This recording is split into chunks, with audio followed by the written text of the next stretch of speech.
আসসালামু আলাইকুম ওয়া রাহমাতুল্লাহি ওয়া বারাকাতুহু। ওয়ালাইকুম সালাম ওয়া রাহমাতুল্লাহি ওয়া বারাকাতুহু। নাহমাদুহু ওয়া নাস্তাঈনুহু ওয়া নাস্তাগফিরুহু ওয়া নাউযু বিল্লাহি মিন শুরুরি আনফুসিনা ওয়া মিন সাইয়্যাতি আমালিনা। من يهد الله فلا مضل له ومن يضلله فلا هادي له ونشهد أن لا إله إلا الله وحده لا شريك له ونشهد أن سيدنا ونبينا وشفينا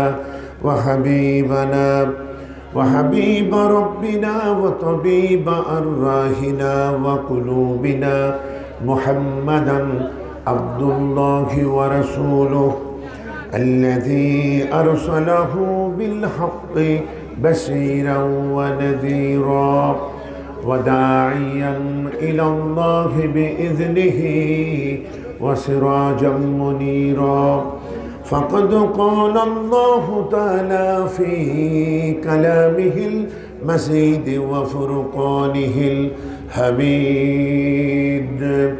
আপনারা আমার সঙ্গে পড়ুন, আউযু বিল্লাহি মিনাশ শাইতানির রাজিম, বিসমিল্লাহির রহমানির রহিম। ইন্নাল্লাহা ওয়া মালাইকাতাহু ইউসাল্লুনা আলান নবী ইয়া আইয়ুহাল্লাযীনা আমানু সাল্লু আলাইহি ওয়া সাল্লিমু তাসলিমা। আল্লাহুম্মা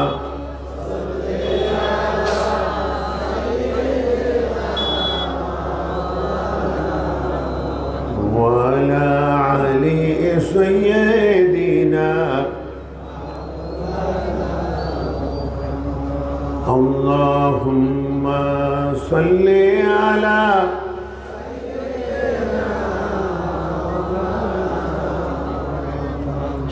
وعلى آل سيدنا بلغ العلا بكماله كشف الدجى بجماله حسنت جميع خصاله صلوا। জবান খুলে মোহাব্বতের সঙ্গে সবাই পড়ুন আমার সাথে, بلغ العلا بكماله كشف الدجى بجماله حسنت جميع خصاله صلوا عليه وآله। ফকিরহাট মডেল নুরানি মাদ্রাসা উদ্যোগে ফকিরহাট বাজার ব্যবসায়ীদের সহযোগিতায় দুদিন ব্যাপী ওয়াজ মাহফিল ফকিরহাট বাজার মনপুরার এই ময়দানে আজকের এই সমাপনী দিনের সমাপনী অধিবেশনে সম্মানিত সভাপতি, বিশিষ্ট সমাজসেবক, রাজনীতিবিদ, সভাপতি ফকিরহাট বাজার মনপুরা ভোলা জনাব জামাল উদ্দিন মেম্বার সাহেব, সম্মানিত সুধীমণ্ডলী, নাম না জানা আলেম ওলামা বৃন্দ, সম্মানিত ভাইরা, মাহফিলের চতুর্পার্শ্বে বিভিন্ন বাড়িতে অবস্থানরত মায়েরা, বোনেরা এবং এ প্রজন্মের কিশোর তরুণ যুবকেরা, আসসালামু আলাইকুম ওয়া রাহমাতুল্লাহি ওয়া বারাকাতুহু। গতকাল ছিল শুরুর দিন, প্রথম দিন। আমরা কোরআনে কারীমে সূরাতুল আম্বিয়ার 107 নম্বর আয়াত থেকে আলোচনা রাখছিলাম। আল্লাহ পাক সেই আলোচনা থেকে আমাদেরকে ফায়দামান করুন, আমরা বলি আমিন। গতকাল ছিল আমাদের বিজয় দিবস। কি দিবস ছিল? বিজয় দিবস। বিজয়ের আনন্দে একটা আসল কথা ভুল হয়ে গেছে, সেইটা বলে আজকের আলোচনা শুরু করি। সেটা হলো আমরা বেশিরভাগ হচ্ছে মুসলিম। বেশিরভাগ কি? আলহামদুলিল্লাহ। আমাদেরকে নানাভাবে মুসলমানিত্ব এবং ইসলামের কথা বললেই এক শ্রেণীর শিয়ানা বুদ্ধিজীবীরা নানা রকম কথাবার্তা বলে এটা অসাম্প্রদায়িক নাকি সাম্প্রদায়িক পরিভাষা, এই কথা বলে মুসলমানদেরকে হেয় করা হয়। বন্ধুগণ, একটা বিরাট বাগান, এ বাগানে যদি 90টা থাকে আম গাছ, কি গাছ? 5টা লিচু গাছ, 2টা নারিকেল গাছ, 3টা তাল গাছ আর 90টা আম গাছ, এই বিশাল বাগানের নাম কি হবে? আম বাগান। এদেশে 90% উপরে মুসলিম অধ্যুষিত এলাকা। এখানে আমাদের জন্য আল্লাহর পক্ষ থেকে আমানত হিসাবে মুসলমান ভাই বোনেরা রয়েছেন, বলেন আলহামদুলিল্লাহ। যেহেতু সংখ্যায় অধিক মুসলিম, সেজন্য এই দেশের নাম হবে কি? মুসলিম প্রধান দেশ বাংলাদেশ, ঠিক কিনা বলেন? সুতরাং এটা কোনো সাম্প্রদায়িক পরিভাষা না। আমাদের এটা মনে রাখতে হবে, আমরা মুসলমান বলেই অন্য জাতির লোকেরা নিরাপদে আছে, আলহামদুলিল্লাহ। তারা আমাদের পবিত্র আমানত। হিন্দু, বৌদ্ধ, খ্রিস্টান, উপজাতি যারাই আছেন তারা আমাদের সম্মান এবং ভালোবাসার পাত্র, কারণ আমরা মুসলমান, বলেন আলহামদুলিল্লাহ। যে আয়াতে কারিমা থেকে বলছিলাম সেটি হচ্ছে আমার রহমতের নবীর পরিচয়। আল্লাহ পাক যতখানি এরিয়ার জন্য রব্বুল আলামিন, আমাদের মহানবী ঠিক ততখানি এরিয়ার জন্যই রাহমাতাল লিল আলামিন, বলেন আলহামদুলিল্লাহ। আর বিজয় দিবস উদযাপন কিভাবে করতে হয় বিজয় পাইলে, তা পৃথিবীর সকল জাতি থেকে ইসলাম একটি ভিন্ন পন্থা দেখিয়েছেন। মুসলমানেরা সেটাই মেনে চলবে, বলেন আলহামদুলিল্লাহ। এটা তো বিদায়ী মাস, তাই না? বিদায়ী বছর, বিদায়ী মাস, ঠিক কিনা? ওই রকম একটা বিদায়ী সূরা আছে। সেই সূরাটির নাম কি? সূরাতুন নাসর। সেই সূরাটির নাম কি? আমার সাথে একটু পড়েন তো। ইযা জাআ নাসরুল্লাহি ওয়াল ফাত ওয়া রাআইতান নাসা ইয়াদখুলুনা ফি দীনিল্লাহি আফওয়াজা ফাসাব্বিহ বিহামদি রাব্বিকা ওয়াস্তাগফির ইন্নাহু কানা তাওয়াবা। বন্ধুগণ, এটা রাসূলের জীবনের শেষ ভাগে পূর্ণাঙ্গ সূরা হিসেবে যে সূরাটি নাজিল হলো সেটি হচ্ছে সূরাতুন নাসর। এরপরে আর কোনো পূর্ণাঙ্গ সূরা নাজিল হয়নি বিদায়ের আগে, যে কারণে এই সূরাটিকে বলা হয় কি সূরা? বিদায়ী সূরা। পাশাপাশি আমার কাছে মনে হয়েছে এটা শুধু বিদায়ী সূরা না, এটা হলো বিজয়ী সূরা। কারণ এরপরেই মক্কা বিজয়ের মাধ্যমে ইসলাম পূর্ণাঙ্গ বিজয়ের মসনদে পৌঁছে, বলেন আলহামদুলিল্লাহ। সুতরাং একদিকে বিদায়ী সূরা, অপরদিকে বিজয়ী সূরা, বলেন আলহামদুলিল্লাহ। আচ্ছা, আল্লাহ পাক বলছে যখন দিনের বিজয় আসলো আর দলে দলে লোকে আল্লাহর এই দিনে ঢুকলো, এই যে দেখেন না 5 তারিখের পর মাজলুম দলগুলির, যে দলগুলি ছিল মাজলুম, সেই দলে অধিক সংখ্যক লোক আসছে না, যারা মৃত ছিল তারা জিন্দা হচ্ছে না, এবং সবাই এগিয়ে আসছে। সুতরাং তুমি যখন দেখতে পাবে এই দিনের বিজয় আসলো আর দলে দলে লোক ইসলামে ঢুকছে, তখন প্রশংসা করো, শুকরিয়া করো, বড়ত্ব ঘোষণা করো কার? আল্লাহর।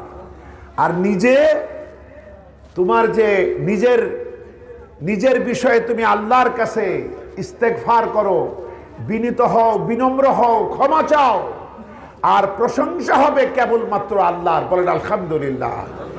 বিজয়ের আতিশয্যে আমরা কখনো বিরোধী পক্ষের গায়ে হাত দেব এই শিক্ষা ইসলাম দেয় না। তাদের দোকান, ব্যবসা প্রতিষ্ঠান, তাদের ঘরবাড়ি, তাদের বাল বাচ্চা, তাদের সন্তানাদি, তাদের পরিবার, কারো উপরে হামলা করা যাবে না, ঠিক কিনা বলেন? বরং তুমি সীমালঙ্ঘন করবা কখন? তোমার জবানে উচ্চারিত হবে কেবলমাত্র আল্লাহর প্রশংসা, বলেন আলহামদুলিল্লাহ। নবীজি যখন মক্কা বিজয় করে মক্কা মুআজ্জমার ভিতরে উটের পৃষ্ঠে বসে এগোচ্ছেন, বারবার মহান রব্বুল আলামিনের প্রতি শুকরিয়া বশত, নিজের দিলের বিনম্রতা বশত বারবার তার মাথাটা সিজদা বরত হচ্ছিল উটের পিঠের উপরে। বারবার তিনি নত হয়ে পড়ছিলেন আল্লাহর শুকরিয়ায়, বলেন সুবহানাল্লাহ। অধ্যত্ত, অহংকার, হিংসা, জিঘাংসা দেখায় দুনিয়াপন্থী জালিমেরা, কিন্তু যাদের রয়েছে আখিরাত, যারা বিনিময় প্রত্যাশী আখিরাতে, যারা আল্লাহ পাকের ক্ষমা, ভালোবাসা, নিয়ামত এবং জান্নাত পাইতে চায়, তারা এই দুনিয়াকে তুচ্ছ জ্ঞান করে, ঠিক কিনা বলে? বন্ধুগণ, সুতরাং বলা হচ্ছে তুমি নিজে ক্ষমা চাও আর প্রশংসা করো আমার, এই বিজয় আমার দান। এই বিজয় কার দান? আল্লাহর দান। আর তুমি বিজয়ী মহানায়ক, তাকে শেখানো হচ্ছে এবং তার মাধ্যমে তার সাথীদেরকে শেখানো হচ্ছে তোমরা আমার কাছে ইস্তেগফার করো, ক্ষমা প্রার্থনা করো। কেন? কারণ এই সসীম মানুষ, আমরা কি মানুষ? সসীম। আমাদের ক্ষমতা সীমাবদ্ধ। আমাদের তো অসীম ক্ষমতা নাই ভাই, কিন্তু আমাদের দাসত্ব করতে হয়, ইবাদত করতে হয় এমন এক সত্তা যিনি কিন্তু অসীম, যিনি শক্তির একমাত্র উৎস। আন্নাল কুওয়াতা লিল্লাহি জামিয়া, তিনি একমাত্র ক্ষমতার উৎস। তে সসীম সৃষ্টি অসীমের হক কেমনে আদায় করবে? সুতরাং আদায় করার চেষ্টা করতে পারে, এবং করতে গিয়ে যদি ভুল ত্রুটি হয় সেই টেনশনে থাকো। এজন্য আমার কাছে বেশি বেশি ইস্তেগফার করো। আর এই বিজয়ের জন্য যতটুকু অবদান, যতটুকু তৌফিক, যতটুকু সহযোগিতা পেয়েছো, এটা পাইছো আমার পক্ষ থেকে। এজন্য প্রশংসার সবটুকু মালিকানা আলহামদুলিল্লাহ। এই কথাটা বিজয়ের তাড়নায় গতকাল ভুলে গেছিলাম, এটা আপনাদের সামনে বলে গতকালের বক্তব্যটা কমপ্লিট করলাম। আমরা বলি আলহামদুলিল্লাহ। বন্ধুগণ, আজকে আপনাদের সামনে বক্তব্যের ব্যাপারে নানাজন নানা পরামর্শ দিয়েছে, যে জন্য আমি কি বলতে চাইছিলাম এটা বাদ দিছি। আমি সকলের পরামর্শ এক জায়গায় করে কথা বলতে চেষ্টা করব ইনশাআল্লাহ। কারণ মাহফিল তো সবাইকে নিয়ে, একটু সহজ হলে সবারই ভালো লাগে। সহজ হলে ভালো লাগে না? ভালো লাগে। কিন্তু সহজ করে কইতে আমায় কহজে, সহজ করে যাই কি বলা সহজে, সহজ করে বলা বড্ড কঠিন কাজ। এরপরও চেষ্টা করব। আমি যখন আলোচনা করি, যেহেতু রেকর্ড করি, আমার চিন্তা থাকে সারা বিশ্ব, এজন্য সকলের উপযোগী করে কথা বলতে চেষ্টা করি। তো বন্ধুগণ, আজকে মন পুরারা সব থেকে বেশি প্রাধান্য পাবে ইনশাআল্লাহ, এবং আপনাদের মাধ্যমে বিশ্বব্যাপী বাংলা ভাষাভাষী ভাই বোনেরা শুনবে। আমরা বলি আলহামদুলিল্লাহ। বন্ধুগণ, আজকে কথা বলবো পারিবারিক কথা। আজ কথা বলবো ব্যক্তি গঠন, পরিবার গঠন, সমাজ গঠন, রাষ্ট্র গঠন, বিশ্ব গঠন। শুনতে রাজি আছেন তো? যারা রাজনীতি বিশ্বাস করেন না তারাও আজকে একটু রাজনীতি শিখেই যান, অসুবিধা কি? রাজনীতি তো বড্ড মজার জিনিস। রাজনীতিতে চেয়ার পাওয়া যায়, ক্ষমতা পাওয়া যায়, যা খুশি করা যায়, এতে অসুবিধা কি? আর ইসলাম ইটসেলফ পলিটিক্স, এটা পূর্ণাঙ্গ জীবন বিধান, ঠিক কিনা বলেন? এটা কারো জন্য কিছু বাকি রাখে নাই। আপনি বিশাল আপনার ছেলে বা মেয়ের বিয়ে দেবেন, বিশাল আয়োজন, সব কিছু করেছেন। হঠাৎ করে আমি ঢাকা থেকে এসে বললাম, চৌধুরী সাহেব কি মাতবার সাহেব, আপনি তো বিশাল আয়োজন করেছেন। আমি শুনে, মানে আমি দাওয়াত পাই নাই, কিন্তু আমি কি কথা বলছি দেখেন। বলছি যে আমি শুনতে পারার পর আসলাম, তে আমি খুবই চিন্তিত আপনি আসলে লবণ কিনেছেন কিনা তা তো জানি না, এই জন্য ঢাকা থেকে কিছু লবণ নিয়ে এসছি। এতে কি চৌধুরী সাহেব খুশি হবেন? তিনি বলবেন বেটা বেকুফ, বেটা আহম্মক, আমি আমার ছেলে মেয়ের বিয়েতে লক্ষ লক্ষ টাকা খরচ করেছি, তোমার এই লবণ দেয়া কি বাদ রাখছি নাকি যে তুমি লবণ নিয়ে আসছো? বন্ধুগণ, যে আল্লাহ পাক এই কোরআনের মাধ্যমে তার পরিপূর্ণ সর্বশেষ ফাইনাল মেসেজ চূড়ান্ত করলেন এই কোরআনের মাধ্যমে, তিনি কোন গাধার জন্য রাজনীতি করা বাদ রাখবেন যে উনি এসে পরে থিওরি দিয়ে দেশ চালাবেন? বাদ আছে নাকি? আল ইয়াউমা আকমালতু লাকুম দীনাকুম ওয়া আতমামতু আলাইকুম নি'মাতি ওয়া রাদিতু লাকুমুল ইসলাম দীনা। আজকের এই দিনটা কোন দিন? দিনটা হলো আরাফার ময়দানে নবীজির সর্বশেষ হজের দিন, বিদায় হজের ভাষণে এই আয়াতে কারিমা নাজিল হলো সূরা মাইদার 3 নম্বর আয়াত। আজকের এই দিনে তোমাদের প্রতি আমার নেয়ামত, এটা আল্লাহর নেয়ামত, এই জীবন বিধান, এটাকে আমি সম্পূর্ণ করলাম, এটাকে পরিপূর্ণ করলাম, আর একমাত্র জীবন ব্যবস্থা হিসাবে ইসলামকেই তোমাদের জন্য পছন্দ করলাম। বলেন আলহামদুলিল্লাহ। বন্ধুগণ, সুতরাং কারোর জন্য বাদ নাই। আপনাকে তো, আপনি হলেন আল্লাহর শুধুমাত্র জিকির আজগার করে সময় কাটাবেন এই সৃষ্টি না। আল্লাহ পাকের অগণিত মাখলুক এমন আছে, এমন অগণিত ফেরেশতা আছে যারা লক্ষ লক্ষ বছর সিজদায় পড়ে আছে, কিয়ামতের আগ পর্যন্ত মাথা তুলবে না। কেউ আছে রুকুতে, কেউ আছে কিয়ামে, নানাভাবে তারা জিকির আজগারে ব্যস্ত। আপনি ফেরেশতাদের আমল করে মর্যাদা পাবেন না। আপনার মর্যাদা, আপনি খলিফা, ঠিক কিনা বলেন? ইন্নী জাইলুম ফিল আরদি খলিফা, আপনি আল্লাহর রাজনৈতিক সৃষ্টি, আপনি আর এই কাজ জগতে কেউ পারে না, কিন্তু আপনি সবারটা পারেন, কারণ আপনি যে সর্বোত্তম সৃষ্টি। লাকাদ কি যেন, লাকাদ খালাকনাল ইনসানা ফি আহসানি তাকওয়িম, আল্লাহ পাক তোমাকে সর্বশ্রেষ্ঠতম গঠনে বানিয়েছে, তোমার পক্ষে সব সম্ভব। গাছগুলি সিজদায় পড়ে আছে, সুবহানাল্লাহ। সরীসৃপগুলা, এই যে বিশেষ করে ব্যাঙগুলা আত্মহিয়াতর মতো বসে আছে, গরু ছাগল ভেড়া রুকুর হালতে আছে। বন্ধুগণ, গাছগুলা দাঁড়িয়েও আছে, সিজদাও করছে। কারণ সিজদা বললাম কেন? বললাম মাথা কাটলে বাঁচে না, গাছের শেকড় কাটলে কি বাঁচে? সুতরাং গাছের মাথা ওই উপরে না, গাছের মাথা নিচে। সুতরাং গাছ মাথা নত করে সিজদায় পড়ে আছে। আচ্ছা, ব্যাঙগুলার রুকু কি যেন তাশাহুদের বৈঠকে আছে। যত চার পায়ে প্রাণী তারা রুকুর হালতে আছে। এরপরে বানর, হনুমান, আরো যেসব শিম্পাঞ্জি, এরা কিয়ামের হালতে আছে, ওরা রুকু করতে পারে। আবার এই বিশ্বব্যাপী রয়েছে বিশাল মরুভূমি, যেখানে কিচ্ছু হয় না। আমার এই হাতের তালুতে কোনো লোম হয়? এই যে মরুভূমি। আবার রয়েছে বাগান, রয়েছে জঙ্গল, এরকম আমার শরীরের কোনো না কোনো জায়গায় এরকম চুল দিয়েছেন আল্লাহ পাক, যেটা জঙ্গলের দৃষ্টান্ত রাখে। রয়েছে পাহাড় পর্বত, বড় বড় শক্ত পাথর খণ্ড, আমার ভিতরে রয়েছে হাড্ডি, ওটা ওই রকম শক্ত, ঠিক কিনা বলেন? রয়েছে ঝর্ণা ধারা, রয়েছে উচ্ছল পানির ফলগু ধারা, এরকম আমার শরীরের ভিতরেও আছে পানির ফলগু ধারা। পেশাব করলে তো ঝর্ণার মতোই বের হয়, ঠিক কিনা বলেন? সুতরাং কি নাই, আপনি হলেন সমগ্র বিশ্ব জাহানের একটা মডেল, একটা আদর্শ রূপ। যেহেতু আমি সব পারি, আমি সর্বোত্তম আল্লাহ বানাইছেন উত্তম গঠনে, এর জন্য আমি জিকিরও করতে পারি, ফিকিরও করতে পারি, আমি সেজদাও করতে পারি, রাষ্ট্র পরিচালনা করতে পারি। বলেন আলহামদুলিল্লাহ।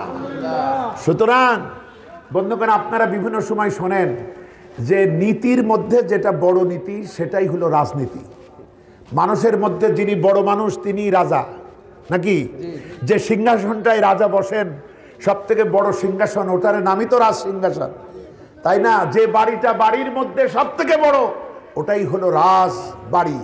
যে পথ ডাইরেক্ট রাজধানীতে গেল সরাসরি, খুব বড় পথ, সোজা পথ, ওটাই হচ্ছে রাজপথ।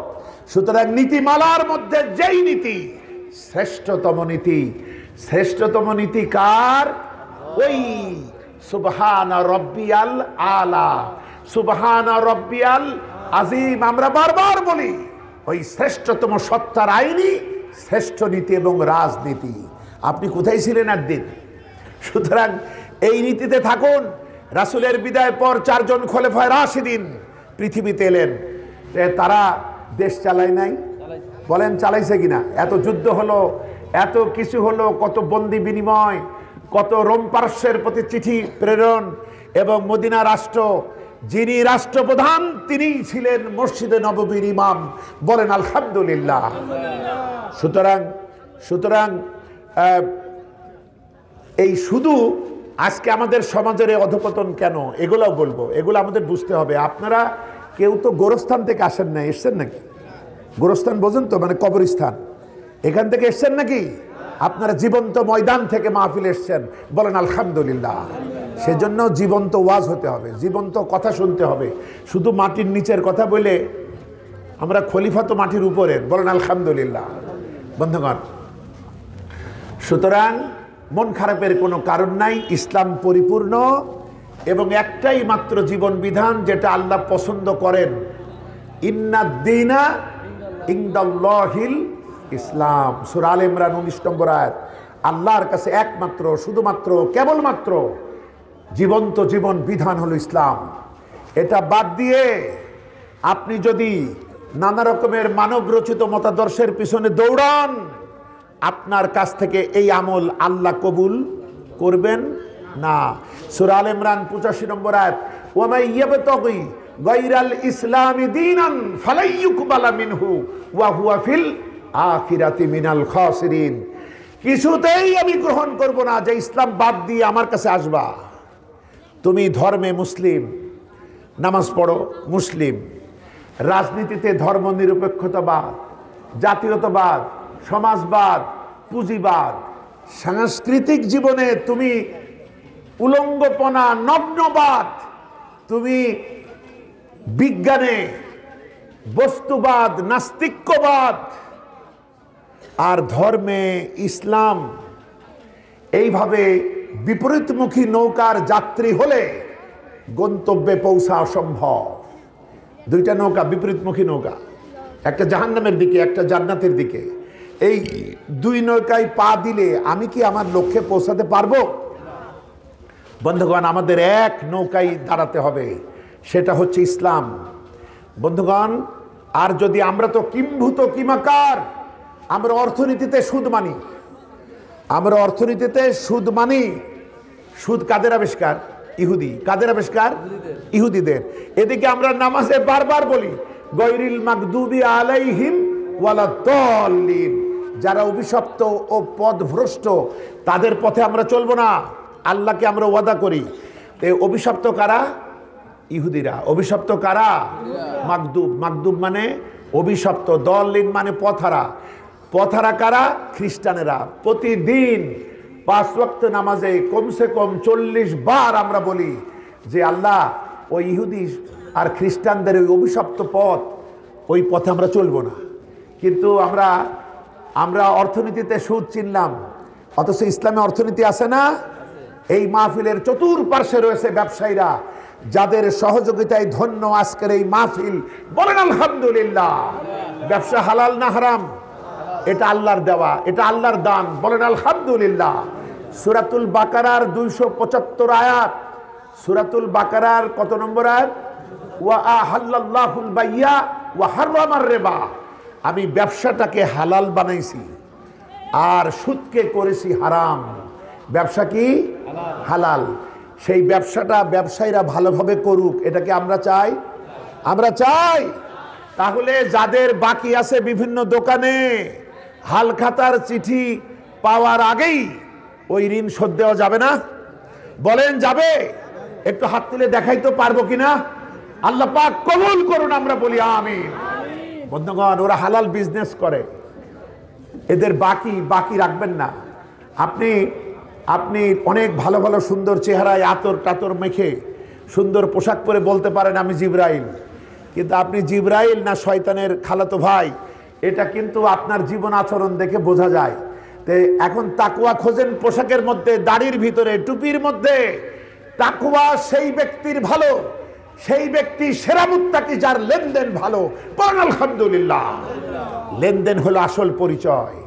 আপনি কি ধরনের কাজ করেন এটা পরিচয়। বন্ধুগণ, অনেক কষ্ট করে, অনেকের অনেক স্বপ্ন ছিল, অনেক ব্যবসায়ীদের যে হয়তো লেখাপড়া করে বড় অফিসার হবে, হঠাৎ করে হয় নাই, ব্যবসা করছে। ইচ্ছা ছিল বিদেশে যাবে, টাকা মার গেছে, ব্যবসা করছে। কত রকম ব্যথা নিয়ে অনেকে ব্যবসা করে না? কিন্তু সবচেয়ে বড় দুঃখ হলো খরিদ্দার। খরিদ্দারের অপেক্ষায় ব্যবসায়ীরা সারা দিন রাত তাকায় থাকে এবং এরা মনে করে খরিদ্দার হলো লক্ষ্মী, আমাদের দেশের ভাষায় তারা আসবেই হবে। কিন্তু মনটা খারাপ হয়ে যায় যে যখন এরা বাকি নেয়। হ্যাঁ, বাকি নিতে হয়, কিন্তু ওয়াদাটা ঠিক রাখতে হবে। ওয়াদা ঠিক রাখলে কোনো সমস্যা নেই। আর সহজে বাকি নেবেন না, কারণ আপনার এখন অসুস্থ, আপনার তো বাকি নিতে হবে। এটা মনে রাখেন, আল্লাহ আপনার পরীক্ষায় ফেলেছে। সুতরাং আপনার জানের সাদগা আরেক জায়গায় থেকে নেবেন কেন? নিজে একটু সবর করেন, নিজের কষ্টের মোকাবেলা করেন। একটা দোকানদার কয়টা পরিবারকে তারা এইভাবে চালাবে? সুতরাং আমরা বাকি নিলে ওয়াদা করব যে আমরা কবে পরিশোধ করব এবং ওয়াদা মাফিক আমরা শোধ দেব।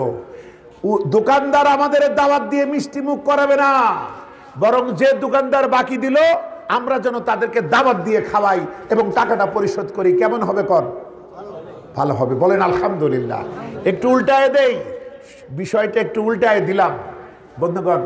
সুতরাং আমরা যেন ইসলামের ধর্ম ইসলাম থেকে নেব, রাজনীতি কোথ থেকে নেব? ইসলাম থেকে। আচ্ছা, সংস্কৃতি কোন থেকে নেব? আচ্ছা, এইভাবে বিজ্ঞান কোথ থেকে নেব?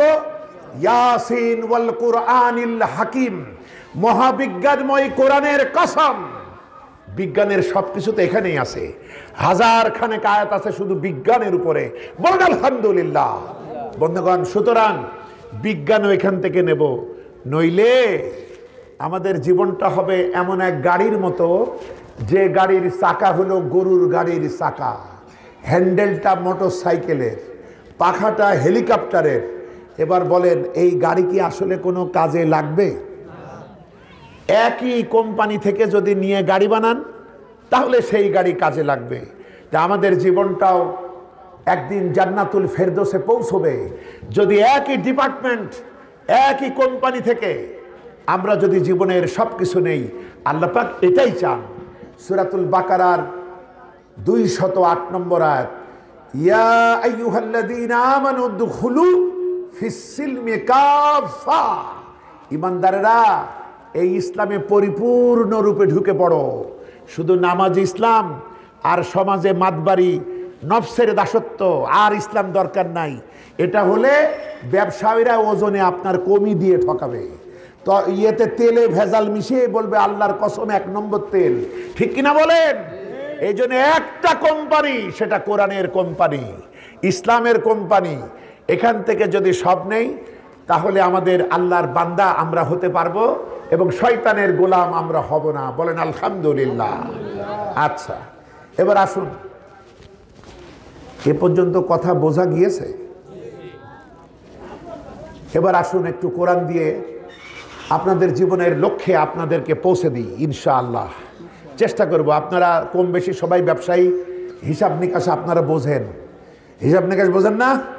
আমি অঙ্কের হিসাবেই আজকে তাফসিরটা আপনাদের লক্ষ্যের আলোকমালায় পৌঁছাবো, যাতে একটা সোনালী খেলাফতে রাশেদিনের সোনালী রাজ, সাহাবীদের সোনালী সমাজ কিভাবে প্রতিষ্ঠা করা যায় এটা আমি দেখাই দেব একেবারে শুরু থেকে। আল্লাহ কবুল করুন, আমরা বলি আমিন। বন্ধুগণ, এই যে কোরআন, এইটা হলো বইতে লেখা। আসল কোরআনকে মুহাম্মদ না, মুহাম্মাদুর রাসূলুল্লাহ সাল্লাল্লাহু আলাইহি ওয়াসাল্লাম, এখানে যা আছে তার জীবন্ত মডেল মুহাম্মদ সাল্লাল্লাহু আলাইহি ওয়াসাল্লাম। তাহলে কোরআন বুঝতে হলে রাসূলকে বুঝতে হবে, ঠিক কিনা বলেন? আর কোরআনটা, আর এই কোরআন আল্লাহ না, এটা আল্লাহর বাণী, আল্লাহর বাণী। আলহামদুলিল্লাহ। আচ্ছা, যে জন্য একটা মাত্র গ্রন্থ যেটা পড়লে অক্ষরে অক্ষরে 10 করে নেকি লেখা হয়। সুবহানাল্লাহ। এই কোরআনে তো আল্লাহ অনেক কথা বলেছেন, তাই না? লোকেরা ভয় পায়, লোকেরা মনে করে খুব কঠিন। না, কঠিন না। শোনেন, আল্লাহর সাথে আপনার কারবারে ভয় পাবেন না।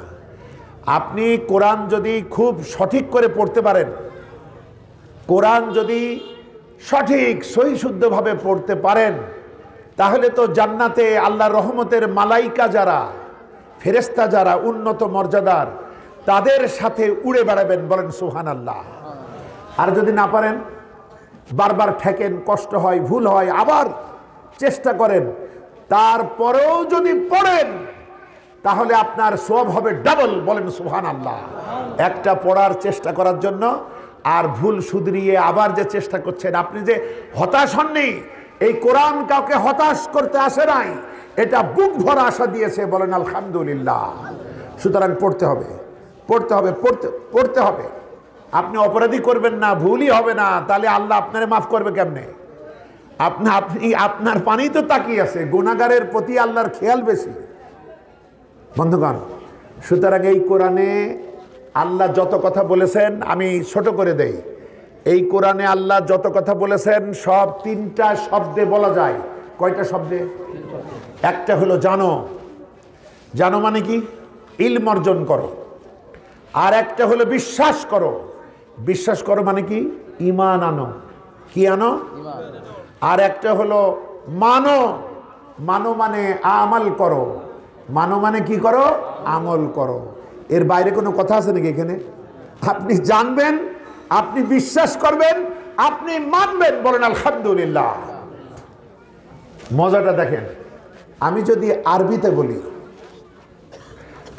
আরবিতে বলি আপনার পিছনে একটা সাপ, যারা আরবি বোঝেন না তারা মনে করতে পারে হুজুর বোধহয় সোয়াবের কথাই বলছে, সুবহানাল্লাহ পড়ে ফেলতে পারে। পিছনে একটা সাপ, এটা যদি একটু সুর দিয়ে বলি, আরবিতে সুর দিয়ে, লোকেরা বলেছে কেউ কেউ যে হুজুর মন প্রায় শুধু টান দেবেন, তাহলে লোকেরা খুব খুশি হবে। তাই আমি বললাম টান মানে কি? গাজার টান। তে বলছেন হুজুর গাজার টান না, এই সব কাহিনী, এই সব বাবারে বাবা, বাপরে বাপ, এই সব নানা রকম সুর বলতে হবে। এক হুজুরের কাছে একজন বোতল নিয়ে গেল, ফু দিয়ে দেন, হুজুর ফু দিল, বোতল ফেটে চলে গেল একেবারে। এই ধরনের ওয়াজ হইতে হবে নাকি? মন পুরাই। বন্ধুগণ, পিছনে একটা সাপ, এটা যদি আরবিতে আমি একটু সুর দিয়ে বলি, কিছু লোক মনে করতে পারে যে হুজুর বোধহয় জান্নাতের সুসংবাদ দিচ্ছেন, খুশির চোটে আলহামদুলিল্লাহ পড়তে পারেন। ভিন্ন ভাষায় বলবার কারণে মেসেজটা জানা হয় নাই, ইলম হয় নাই। পিছনে সাপ থাকলে সাপের প্রতি যে ঈমান আসে, না দেখেই ওই ঈমানটাও আসে নাই। পিছনে সাপ থাকলে আমলটা কি হয় সেটাও আসে নাই, কারণ জানাই হয় নাই, জানাই গলত। আচ্ছা, এবার আসেন, যদি মাতৃভাষায় বলি এই তোর পিছনে সাপ, শোনা মাত্র বিশ্বাস হবে না? হবে নাকি বলবেন দুত্তরি, যেটা দেখি না তারে আমি বিশ্বাস করিনি? এই কথা বললে আপনি বসে থাকবেন?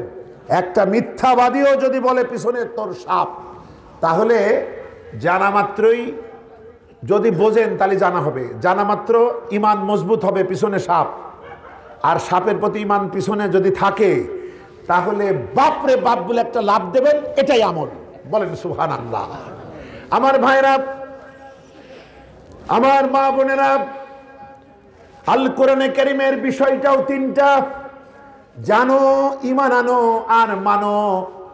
সাহাবারা শুধু আদমশুমারির মুসলমান ছিলেন না, তারা ছিলেন কোরআনওয়ালা মুসলিম, যার কারণে তারা বলতেন আল্লাহর নবীর কাছে কখনো আমরা 10টা আয়াতের উপরে শিখতাম না। 10টা আয়াত শিখতাম, মুখস্থ করতাম, বুঝতাম, এবং 10টি আয়াতের উপরে নিজের জীবনকে গঠন করতাম। এরপরে আমরা নবীজি থেকে নতুনভাবে আরো 10টি আয়াতের সবক নিতাম।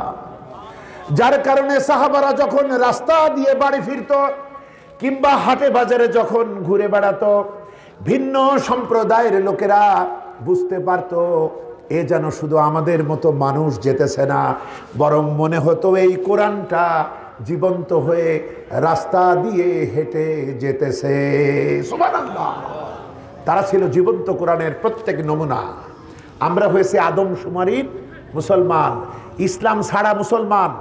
বাপ মুসলমান, মা মুসলমান, গরুর গোশত খায়, মিলাদ শরীফ পড়ে, আমরা মুসলমান। এই মুসলমানের কোনো দাম আছে নাকি আল্লাহর কাছে? দাম আছে, ভোটার তালিকায় দাম আছে, পারমিট, লাইসেন্স, কাবিখা, টিয়ার, এইসবে দাম আছে। কিন্তু আসলে আল্লাহর কাছে এই আদমশুমারির মুসলমানের কোনো দাম আছে? নবীর ছেলে হয়েও দাম হয় নাই। হযরত নূহ আলাইহিস সালাম বলছে, আব্বু আজকে কেউ বাঁচবে না, তুই আমার নৌকায় ওঠ। ছেলে বলছে, আব্বা টেনশন নাই, তোমার চিন্তা করা লাগবে না, আমি বন্ধুদের সাথে থাকবো। আর আমরা তো অনেক লম্বা মানুষ, পাহাড় আছে, গাছ আছে। হযরত নূহ আলাইহিস সালাম বারবার ডাকতে থাকলেন। আল্লাহর পক্ষ থেকে জবাব আসলো, থ্রেট করা হলো, ইয়া নূহু লাইসা মিন আহলিক, ওটা তোমার আহাল নয়, পরিবারভুক্ত নয়, সন্তান নয়। যার ঈমান নাই সে কিসের সন্তান? তার প্রতি তোমার কিসের আবেগ? ভিন্ন হাদিসের মধ্যে এসছে যে যদি এরপর ওর প্রতি আবেগ দেখাও তাহলে তোমার নামটা নবুয়তের খাতা থেকে কেটে দেওয়া হবে। সুবহানাল্লাহ। সুতরাং আপনি কোন হুজুরের মুরিদ, কোন হুজুরের শিষ্য, এইসব দেখার সময় ফেরেশতাদের নাই। বরং কালেমাওয়ালা হন, দিনওয়ালা হন, কোরআনওয়ালা হন, সুন্নাওয়ালা হন, তবেই মর্যাদা। বলেন আলহামদুলিল্লাহ। বন্ধুগণ, সুতরাং আসুন এই কোরআন থেকে একটা প্রেসক্রিপশন নিয়ে আজ বাড়ি যাই। কয়টা? ভালো ডাক্তার যারা, তারা যদি দেখেন না, হাতুড়ে ডাক্তার যারা হয়, তারা আপনি যত রোগের কথা বলবেন তত জোড়ায় জোড়ায় ওষুধ লেখে। আর যদি বিশেষজ্ঞ ডাক্তারের কাছে যান, উনি একটা দুইটা হয়তো লিখে দিলেন, তাতেই কাজ হয়ে যায়। বলেন আলহামদুলিল্লাহ। বন্ধুগণ, সুতরাং আল্লাহ পাকের এই কালাম থেকে একটা আয়াত নিয়ে আমরা আজকে কথা বলি। কালো একটা আয়াতের উপরে যৎকিঞ্চিত কথা বলেছি, ওই আলো সামনে রেখে আমি আজকে ভিন্ন আরেকটা আয়াত নিয়ে কথা বলবো। আয়াতটি হলো সূরা লুকমান। সূরার নাম কি? সূরা লুকমান। আয়াত হলো 17। লুকমানকে নবী না, রাসূল না, জ্ঞানী মানুষ। চেহারা আহামরি সুন্দর না। এই যে আমাদের করিম ভাই যে গান বলল, করিম ভাইয়ের চেহারা আপনাদের অনেকের চাইতেও কমা, তাই না? অনেকের চাইতে খারাপ বলবো না। আল্লাহর আয়াত, এটাকে খারাপ বলা যায়? আহা, আল্লাহ তারে একটা নিয়ামত দিয়েছেন, কণ্ঠ। আমরা বলি আলহামদুলিল্লাহ। উনি অসুস্থ, উনি দুর্বল, ওনার কিডনিতে সমস্যা, ওনার ডায়াবেটিস, ওনার হার্ট দুর্বল, নানা রকমের রোগ উনাকে ঘিরে ফেলেছে। অথচ আপনি জানেন, আমার মতো এই ভারী মানুষটাকে তিনি মোটরসাইকেলে করে টেনে আনলেন। বলেন আলহামদুলিল্লাহ। বন্ধুগণ, এই যে আমার যে ভুঁড়িটা হয়েছে, এই ভুঁড়িটা আসলে খায় হয় নাই। ভালো করে বুঝেন। আপনার মনে হয় হুজুর খাইছে কত? ভুঁড়ি দেখলে হযরতে আলী বলতেন, হযরতে আলী রাদিয়াল্লাহু তাআলা আনহু বলতেন, সে আসলে অন্যেরটাও খাইছে। মানে ভুঁড়ি কখন হয়? নিজেরটাও খায়, আবার অন্যেরটা। এমন দুইটা অসুখে পড়ছিলাম। সেই অসুখে ডাক্তারেরা, খুব দামি ডাক্তার, সারা বাংলার 1 নম্বর ডাক্তার, সেই ডাক্তারই আমার মানে একেবারে মৃত্যুর মুখোমুখি। ওই অবস্থায় তিনি 2টা ওষুধ লিখছিলেন।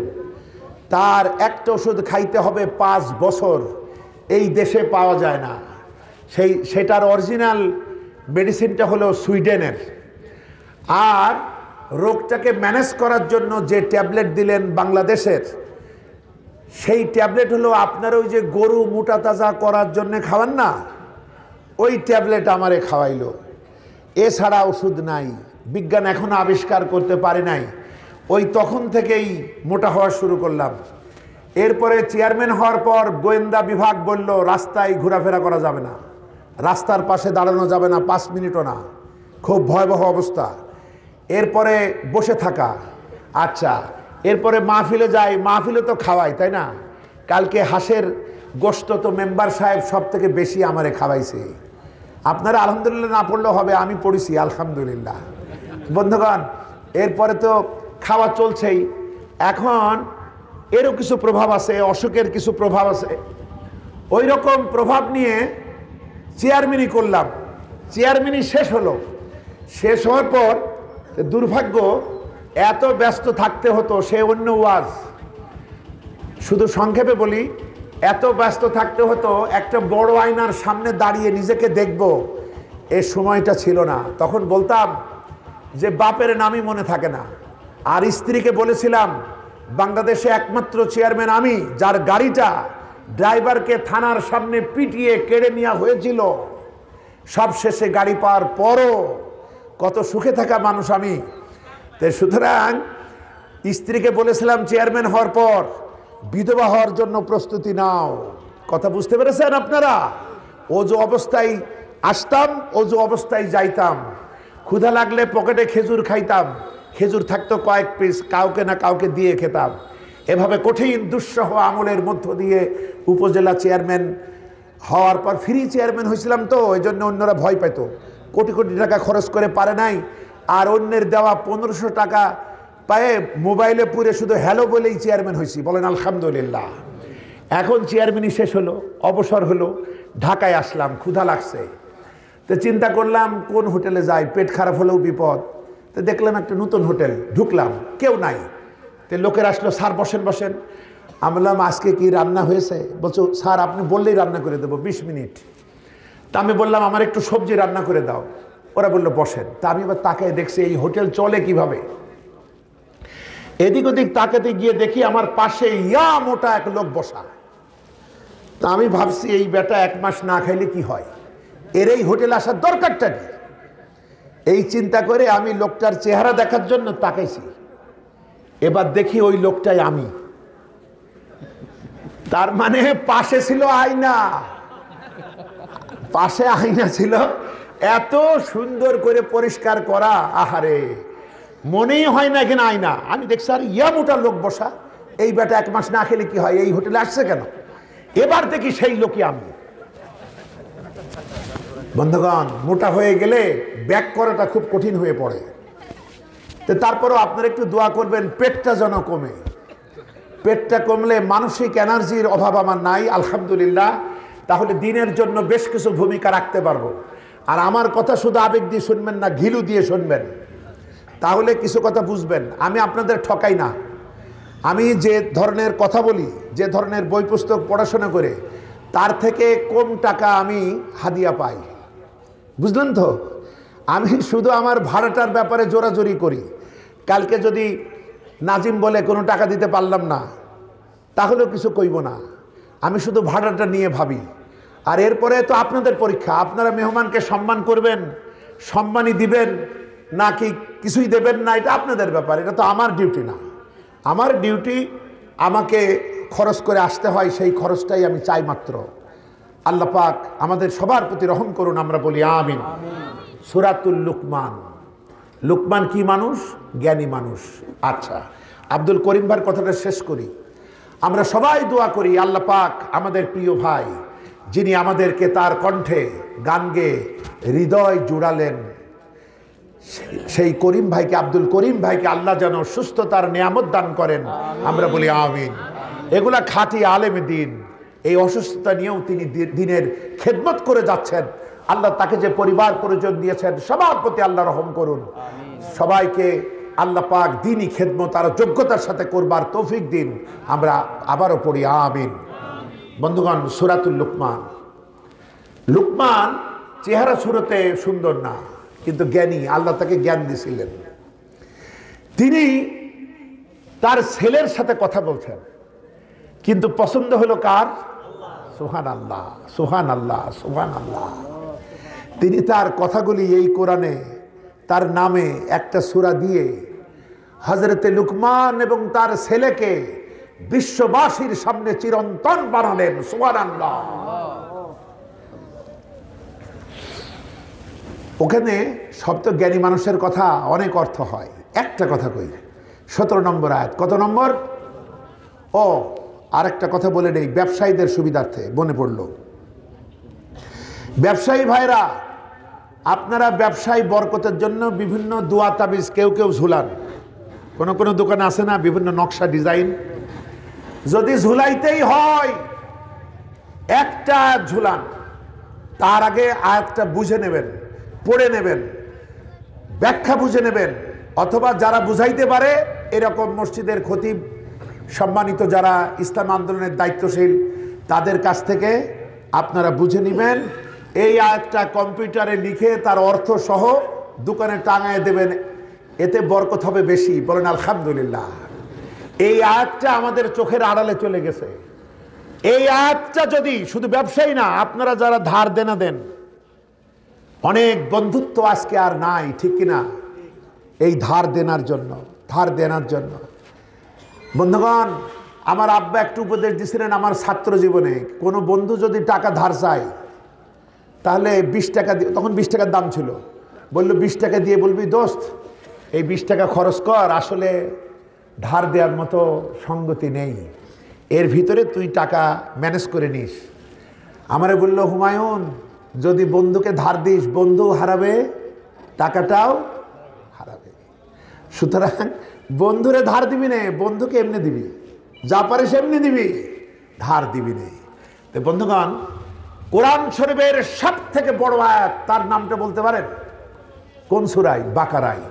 সব থেকে বড় সূরাটাই সব থেকে বড় যে আয়াত, সেইটা হলো 282 নম্বর আয়াত। কত নম্বর? অথচ দুঃখজনক সত্য আমাদের যে এত বড় আয়াত কি করে আমাদের চোখের আড়াল হলো, যার কারণে আমাদের লেনদেনে আল্লাহর এই বিধান আমরা মানি না। এবং আপনি কোরআনের যে বিধান যেখানে লঙ্ঘন করবেন আপনার বিপদ সেখান থেকে শুরু হবে, মনে রাখবেন। এখানে ধার দেনা লেনদেনের ব্যাপারে আল্লাহ পাক বিস্তারিত কথা বলেছেন, এইটা আপনারা বুঝে নেবেন, এটা আপনাদের দায়িত্ব এবং নিজের স্বার্থেই বুঝবেন। তাহলে আর চেকের মামলা হবে না, টাকার জন্য হা করে থাকতে হবে না, এত চাইতে হবে না, যারা নেন তাদেরও মিথ্যা কথা বলতে হবে না। আল্লাহ পাক দিয়েছেন এক রক্ষা কবচ লেনদেনের। সূরা বাকারার কত নম্বর আয়াত? 282। খতিব সাহেবদেরকে দায়িত্ব দিয়ে যায়, এইটি আজকে মহামারী, মুসলমানদের ভিতরে বিশ্বাসহীনতা, এখান থেকে অনৈক্য শুরু হয়েছে। জুমার খুতবায় একটু ভালো করে এই আয়াতটা যদি আপনারা বুঝায় দেন, এ জাতি উপকৃত হবে। বলেন আলহামদুলিল্লাহ। শেষ। এবার আসুন লুকমান কি জিনিস। এই কাজও আমার করতে হবে। সামনের এই ফাঁকাগুলো ভর্তি করেন, ভর্তি করেন, দ্রুত দ্রুত দ্রুত। ফাঁকা জায়গাগুলো এগিয়ে আসেন, এগিয়ে আসেন। যদি শিকড় না হয়, যদি আপনার শিকড় না হয় তাহলে একটু এগিয়ে আসেন। আর শিকড় হয়ে গেলে আর আসবেন কিভাবে? আপনারা একটু এগিয়ে বসেন, পিছনের ভাইরা ঢুকে পড়েন। আজকে সব কথা আপনাদের কাজের কথা। সুতরাং যেরকম করে বলি শোনেন, আমিও যা পাবো সেটা একটু হালাল করে খাই, আর আপনারাও কিছু নিতে পারেন। এবং যত রকমের ধারণা মাথায় আছে সব সরান। আপনার চোখে যদি থাকে হলুদ রঙের চশমা, আমি যতই সাদা দেখাই আপনি হলুদই দেখবেন, বুঝলেন বন্ধুগণ? আচ্ছা, আলহামদুলিল্লাহ। সূরা লুকমানের কত নম্বর আয়াত? না ভাই, 282 আয়াত না, ওটা সূরা বাকারার ব্যবসায়ীদের জন্য, বাজারে লেনদেন করেন, ধার দেনা করেন তাদের জন্য। আচ্ছা, 17 নম্বর আয়াত সূরা লুকমান। লুকমান কার সাথে কথা কয়? ছেলেটার এতটুকু বয়স, ধরেন 10 বছরই ধরেন, যে বয়সটাই শরিয়ার আইন তার উপরে দেওয়া যায়, প্রাথমিক আইনগুলা। ছেলেকে তিনি বলছেন, ইয়া বুনাইয়া আকিমিস সালাতা ওয়া'মুর বিল মা'রুফি ওয়ানহাউ আনিল মুনকার ওয়াসবির আলা মা সাবাক ইন্না যালিকা মিন আজমিল উমুর। সাদাকাল্লাহুল আযীম। বন্ধুগণ, সুর করলে ভালোই হতো, কিন্তু সুর করে কোনো কাজের কথা কওয়া যায় না। সুর করে অকাজে কথা কওয়া যায়, সুর করে গান গাওয়া যায়, নানা রকমের কাহিনী বলা যায়। এটা যখন আসবে তখন আমি সুর দেব, বা দিতে চেষ্টা করব, কিন্তু কিছু কাজের কথা এভাবেই শুনতে হবে। এক বাড়ি ডাকাত পড়েছে, বউ বলছে ওঠো ওঠো ডাকাত। তো বলছে তা আমি কি করতাম? তো বলছে কি করতাম মানে? তখন ও তাড়াতাড়ি করে কাঁসা মেরেছে। তো বলছে তুমি যাচ্ছ কোথায়? বলছে পুরুষ লোক ডাকি আনেই। বউ বলছে তুমি কি? বলছে আমার তো মনেই ছিল না। বন্ধুগণ, হযরতে লুকমান ছেলেকে বলছে ইয়া বুনাইয়া, ও আমার কলিজার টুকরা সন্তান, ও আমার আব্বুজান। খুব আদরের ডাক। এটা একটা প্যাকেজ, ভালো করে শুনবা। যে বুনাইয়া একটা হলো ইবনি, ইবনি মানে ও আমার ছেলে, বুনাইয়া মানে ও আমার ছেলে বা আমার সন্তান। কিন্তু পেঁয়াজে তো আর চিনি দেওয়া নেই। পেঁয়াজ খেতে পারো? কাঁচা পেঁয়াজ পারবে না। কিন্তু যদি মিঠাই দেয়, মিষ্টি দেয়, খেতে পারবে না। তো বুনাইয়ার ভিতরে পিতার হৃদয়ের সবটুকু মমতা, স্নেহ, মায়া, ভালোবাসা, করুণা সব কিছু প্যাকেজ আকারে প্যাকেট করে তোমাদের ডাকা হচ্ছে। এটা হচ্ছে বুনাইয়া। হযরতে লুকমান বলছে ইয়া বুনাইয়া। বাচ্চাদেরকে আপনারা আদর করেন তো? আমি কিন্তু 1 থেকে যাত্রা শুরু করেছি। এখন ভালো করে শুনবেন, 1 থেকে শুরু করেছি। বাচ্চারা মসজিদে গেলে মসজিদে মুফতির সংখ্যা বাড়ে না কমে? বাড়ে।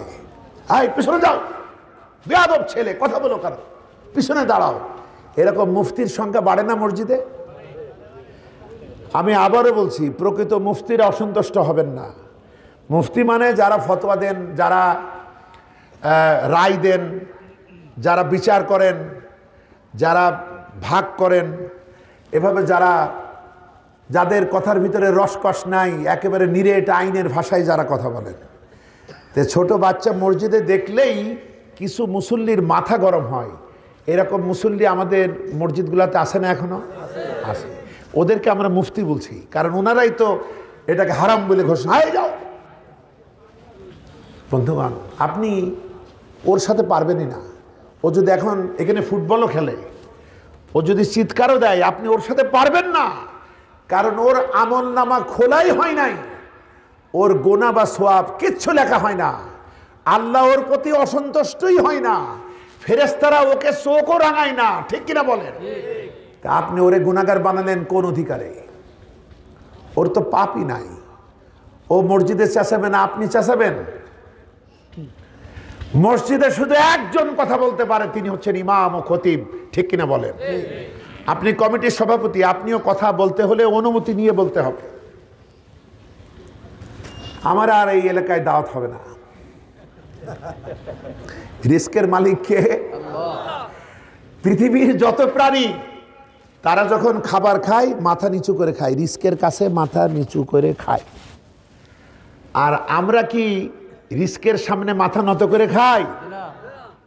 কারণ আমাদের মাথা নত হয় রিস্কের মালিক রাজ্জাকের সামনে। আমি একাই চেঁচালাম, কেউ একটু ঠিকও বলল না। ডিসেম্বরে ঠিক জানুয়ারিতে গিয়ে বললে হবে। আর একটা হাসির কথা কই, কারণ আমাকে এরকমই নির্দেশ দেওয়া হয়েছে। গন্ডার শিকার করতে গিয়েছে শিকারীরা। গন্ডার, হরিণ না, গন্ডার। আপনাদের এই মনপুরার জঙ্গলে আছে নাকি গন্ডার? লোকেরা গাছের উপরে বসেছে, গন্ডার নিয়ে তো ভয়, বন্য গন্ডার। শিকারেরা বসে আছে, গন্ডার আসলো। গন্ডার এসে এদিক ওদিক তাকায়, শিকারীরা এবার এম করে গুলি করলো। গন্ডার স্বাভাবিকভাবেই এদিক ওদিক তাকিয়ে চলে গেল। এরা দেখলো কাজ হলো না, কি করা যায় দেখি। গুলি তো ঢুকছে বোধ হয়, গন্ডারের লাশ তো পাবো। 7 দিন পর গন্ডার আসলো। এসে গন্ডার ওই গাছের উপরে যারা বসা তাদের পানে তাকিয়ে ফিক করে হেসে দিল। গন্ডারের চামড়া এত শক্ত যে গুলি যায় নাই, গুলিটা এখানে গিয়ে বগলে একটু কাতুকুতু লেগছে। ওই কাতুকুতু গন্ডার বুঝতে পেরেছে 7 দিন পর। তাই চিন্তা করলো, আরে কারা আমার বন্ধুরা ওই গাছের কাছে ছিল, কেমন যেন একটা শব্দ হয়েছিল, সেইটা নিয়ে এখন আমার একটু সুরসুরি লাগছে। সুতরাং যারা আমার কাতুকুতি দিল তাদের পানে তাকায় একটু হেসে একটু কৃতজ্ঞতা জানাই, তাই 7 দিন পরে এসে গন্ডার হাসলো। ওইভাবে জবাব দিবেন না, প্রশ্ন আসবে ঠাস ঠাস করে জবাব দিবেন। বিশ্বাস করুন আপনাদের এই কথা ছড়িয়ে পড়বে বিশ্বময়। আপনাদের সাথে সুবহানাল্লাহ আলহামদুলিল্লাহ সারা দুনিয়ার আজকের এই না দেখা মানুষগুলো গাইতে থাকবে, বলেন আলহামদুলিল্লাহ।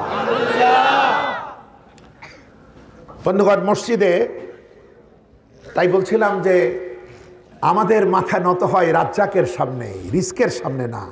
আলহামদুলিল্লাহ কোনোদিনও ভাবিনি যে মনপুরার হাঁস আমার পেটে যাবে, কোনোদিনও ভাবিনি। সারা বছরে একটা হাঁস জোটে কি না জোটে আমার, কিন্তু এখানে এসে একদিনেই 2 হাঁস।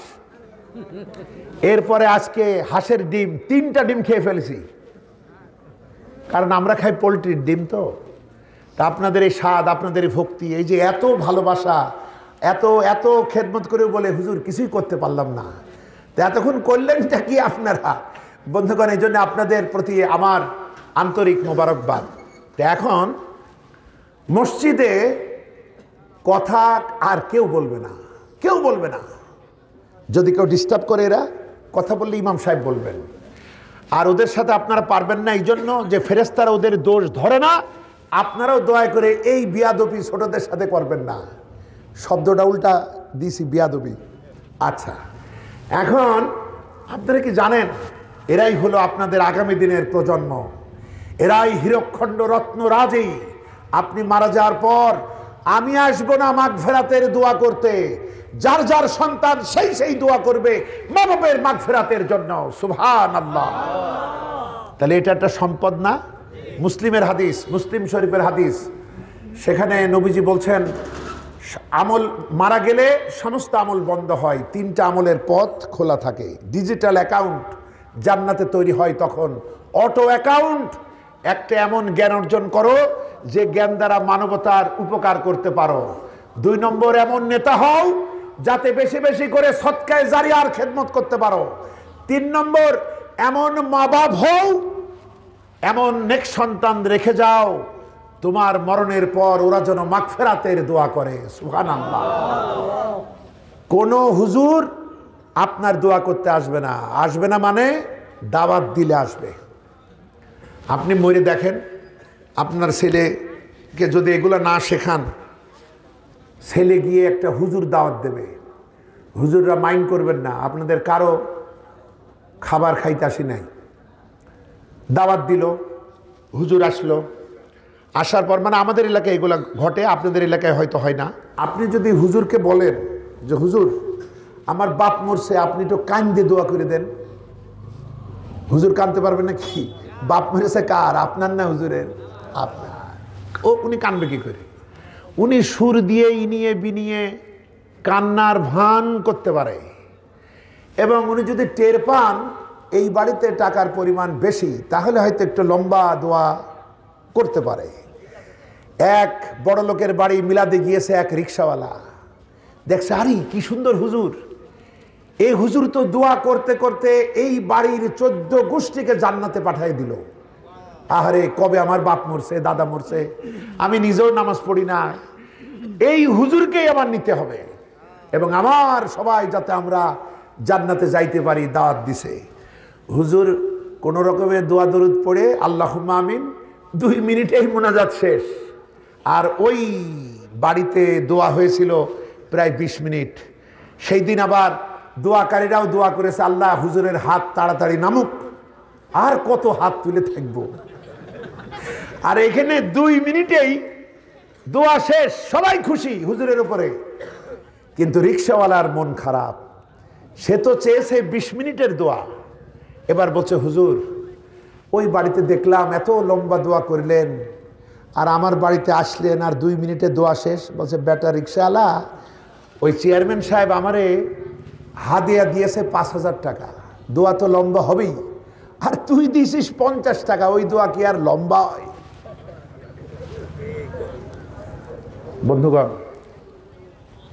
সুতরাং হুজুরদের উপরে ভরসা বাদ দিতে হবে। হুজুর কাছে কি গাল দেবে? দিগ্গা, যতবারে গাল দিক।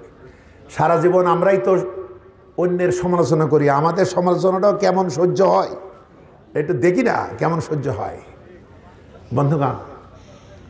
সুতরাং সন্তান তৈরি করতে হবে যে শুধু দোয়া নয়, বাপের মায়ের লাশ নিয়ে জানাজা করাইতে পারে, ঠিক কিনা বলে? কারো এই বিষয় খতিবেরা মসজিদে এলান করে দেন, প্রত্যেককে তার মা বাপের জানাজা তার নিজে করতে হবে। কিছু কিছু এলাকায় হুজুররা কয় আমি মহল্লার ইমাম, জানাজা আমি করাবো। আশ্চর্য, আমার এলাকায় একজন ছেলে জানাজা করতে চাইছে, এক হুজুর বলছে তুমি করাবো মানে? আমি এখানকার ইমাম। আরে বেটা ইমাম, তুই তো রাখা ইমাম, তুই তো এদের রাখিস নাই, তোরে এরা রাখছে, ঠিক কিনা বলেন? মসজিদে দুইটা খুতবা হয় না? এই খুতবা হুজুরে কয়েন অর্থ সহ একটু বুঝান তো। শেষ খুতবাটা কোনোদিনও আমাদের বোঝানো হইল না। আপনাদের কি বুঝাইছে নাকি শেষ খুতবা? শেষ খুতবার বাংলা বুঝাই নাই। কিভাবে গালিগালাজ করে হুজুর, আপনি টেরি পাবেন না। আপনি সওয়াবের কথা মনে করছেন। ইসলাম বিরোধী শক্তি রক্তের ভিতরে ফাটল ধরাও, ওদের পার নিচ থেকে মাটি খসায় দাও, ওদেরকে ধ্বংস করো, এইভাবে অভিশাপ দেয়। আর এই যে মুসলমান যারা ইসলামী আন্দোলন করেন, তারা যাতে টিকে থাকে, তারা যাতে জেতে, সেই দোয়া করে। যদি ওরা বুঝতে পারতো যে হুজুর কতগুলো আরবিতে অভিশাপ দেয়, তাহলে দেখতেন মসজিদের পিছের থেকে, কারণ দামি মুসল্লিরা তো পেছনেই বসে, মানে যারা একটু জোয়ান, যারা ওনারা তো খুতবা শোনে না, ওরা খুতবা শুনাইতে আসে, অতএব পিছনে বসে। বসে বলতো হুজুর থামেন, আপনাকে এই মসজিদে নামাজ পড়াতে রাখছি, রাজনীতি করার জন্য রাখি নাই। আর হুজুর তো আবার রাখা ইমাম, হুজুর তো মুসল্লিদের রাখে নাই, মুসল্লিরাই হুজুরের রাখছে। বন্ধুগণ একটু সহ্য করেন। কালকে বলেছে কিনা মনে নেই, যদি কারো কষ্ট হয় বুঝবেন কালবে ঘা হয়েছে, এখান থেকে মেডিসিন যাচ্ছে, একটু জ্বলবে, জ্বললেও ওষুধটা লাগাতে দেন, তাহলে দিলের ঘা ভালো হয়ে যাবে, বলেন আলহামদুলিল্লাহ। সুতরাং আমি অনুরোধ জানাবো যে নিজের সন্তানকে ইমামেরা খতিবেরা বলে দিন, যার যার পিতা মাতা তার জানাজা আমি পড়াবো না, জানাজা তোমাদেরকে পড়াইতে হবে। তাহলে কি হবে? আর জানাজায় যে দোয়াগুলো পড়ানো হয় এগুলোর অর্থ এবং শিক্ষা একদিন জুমাবারে বলে দেবেন। তবে যেদিন বলবেন ওই দিন আগের জুমাই মুসল্লিদেরকে সময় মতো আসতে বলবেন, কারণ মুসল্লিরা সবাই সময় মতোই আসে, মানে নামাজের সময় মতো, খুতবার সময় মতো না। তাহলে খুবই সহজ, আপনি জানাজার সবই জানেন, শুধু একটা দোয়া জানেন না। আর হুজুর প্রত্যেক জানাজায় গিয়ে বলে আপনারা এই জানাজার এই দোয়া, এই নিয়ত এইভাবে করেন, এইসব কথা বলে। এগুলো কি আসলে মানানসই মুসলমানদের জন্য, যাদেরকে তৈরি করা হলো লেখাপড়া দিয়ে, আর তারা এখনো জানবে না? পিতার জন্য চোখের পানি পড়বে, কিন্তু বোবা হয়ে থাকবে, আল্লাহর কাছে মাগফিরাতের দোয়া করতে পারবে না। তাহলে কেমন সন্তান তুমি? বন্ধুগণ এটা বুঝাই দেন, এতে লস হবে না। আর জানাজা পড়ায় হুজুরকে টাকা দেয় বলে আমি তো দেখি না, আমিও তো জানাজা পড়াইছি, কেউ তো আমরা টাকা দেয় না, অতএব আপনাদের কোনো লসও নাই। বরং দয়া করে আপনারা ছেলেদেরকে শিখাই দেন জানাজারিয়ে। বন্ধুগণ তুরস্কের মসজিদগুলাতে একটা কথা লেখা আছে, যারা ফেসবুক চালান তারা বোধহয় জানেন যে মসজিদগুলাতে লেখা আছে ওখানে ফুটবল খেলার ব্যবস্থা আছে, ওরা দৌড়ানোর ব্যবস্থা আছে, ওই মসজিদগুলাতে খাবারের ব্যবস্থা আছে, ওদের আনন্দ করার ব্যবস্থা আছে, এবং লেখা আছে জামাতে নামাজ চলাকালীন পিছের কাতার থেকে যদি ছোটদের হাসির শব্দ না আসে তাহলে আগামী প্রজন্মের ব্যাপারে চিন্তিত হও, কারণ ওরাই তো হাসবে, আপনি হাসবেন নাকি? ওরাই তো হাসবে। তো ওরা যদি হাসির শব্দ আসে বুঝবা পিছনের মুসল্লিরা নিষ্পাপ, আমাদের আগামী প্রজন্মের ছেলেরা পিছনে দাঁড়ানো, সুতরাং তোমার ভবিষ্যৎ ভালো। আর যদি সেই শব্দ না আসে, শুধু গাড়ির শব্দ, আমাদের তো সব শব্দ সহ্য হয়।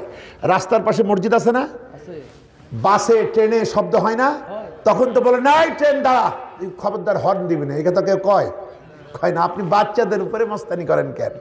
ওরা হাসুক না, ওরা জান্নাতের ফুল, ওরা হাসবে না, ওরা হাসবে না, সেই ব্যবস্থাও করে দিচ্ছি। বন্ধুগণ শুনুন, ওদেরকে ভালোবাসুন। বাচ্চারা কার কাছে যায়? যে ভালোবাসে তার কাছে। যে ভালোবাসে না তার ত্রিসীমানেও ভিড়বে না। মসজিদে যে খাবারগুলো আসে মাঝে মাঝে, ওগুলো বেশি করে ওদের দেন। কিছু লোক চাইই থাকে যে আমি যেন একটু বেশি পাই। কেন? আপনি কিনতে পারেন না? আমি আমার মসজিদের মুসল্লিদের মনেই থাকে না, আমি যে তাদের জন্য এত দোয়া করি, ওদের মনেই থাকে না শেষে একটু জিলাপি আমারে দেবে। দু একদিন ভুল করে দিয়ে ফেলেছে, আমি অবাক হয়েছি যে আমি তো মুসল্লি না, আমারে দিচ্ছ কেন? হুজুর কিছু মনে করেন না, নেন। তো বিষয় হলো ওদেরকে দেন, ওদেরকে মিষ্টি বেশি দেবেন। প্রতি ওয়াক্তে মুসল্লি বাড়বে, বলেন আলহামদুলিল্লাহ। হ্যাঁ বলবেই তো। বন্ধুগণ, এরাই আমাদের বাগানের ফুল, ওদেরকে ঘৃণা করা যাবে না, ওদের ভালোবাসবেন। আমার ভাইরা, বিশ্ব নবী, রহমতের নবী মুহাম্মদুর রাসূলুল্লাহ সাল্লাল্লাহু আলাইহি ওয়াসাল্লাম এই বাচ্চাগুলাকে কত ভালোবাসতেন। একটু তার জীবনের পানে তাকাই। তিনি যখন রাস্তা দিয়ে চলতেন, বাচ্চারা রাস্তার পাশে খেলা করছে। খেলাধুলা ছোটদের সব থেকে প্রিয়, কিন্তু তাদের কাছে মহানবী খেলার চাইতেও বেশি প্রিয় ছিল। সুবহানাল্লাহ। যদি আপনারা ওদের কাছে ওদের খেলার চাইতে প্রিয় আমরা হতে পারি, তাহলে বুঝতে হবে রাসূলের জীবন্ত সুন্নাহর উপরে আমরা চলি। সুবহানাল্লাহ। জীবন্ত সুন্নাহ কি? যে ছোটদেরকে স্নেহ করে না, আর যে ছোটরা বড়কে সম্মান করে না, সে আমার উম্মত নয়। কিসের দাড়ি, কিসের টুপি, কিসের আপনার নামাজ মিয়া? আপনি আগে মুসলমান তো হবেন। এই যে আর কদিন পরে তোমাদের স্কুলে রেজাল্ট দেবে না, তখন যদি এখানকার বুড়ারা গিয়ে বলে এই আমার রেজাল্ট কই দাও, হেডমাস্টার বলবে এই বুড়া তো মাথা নষ্ট হয়ে গেছে।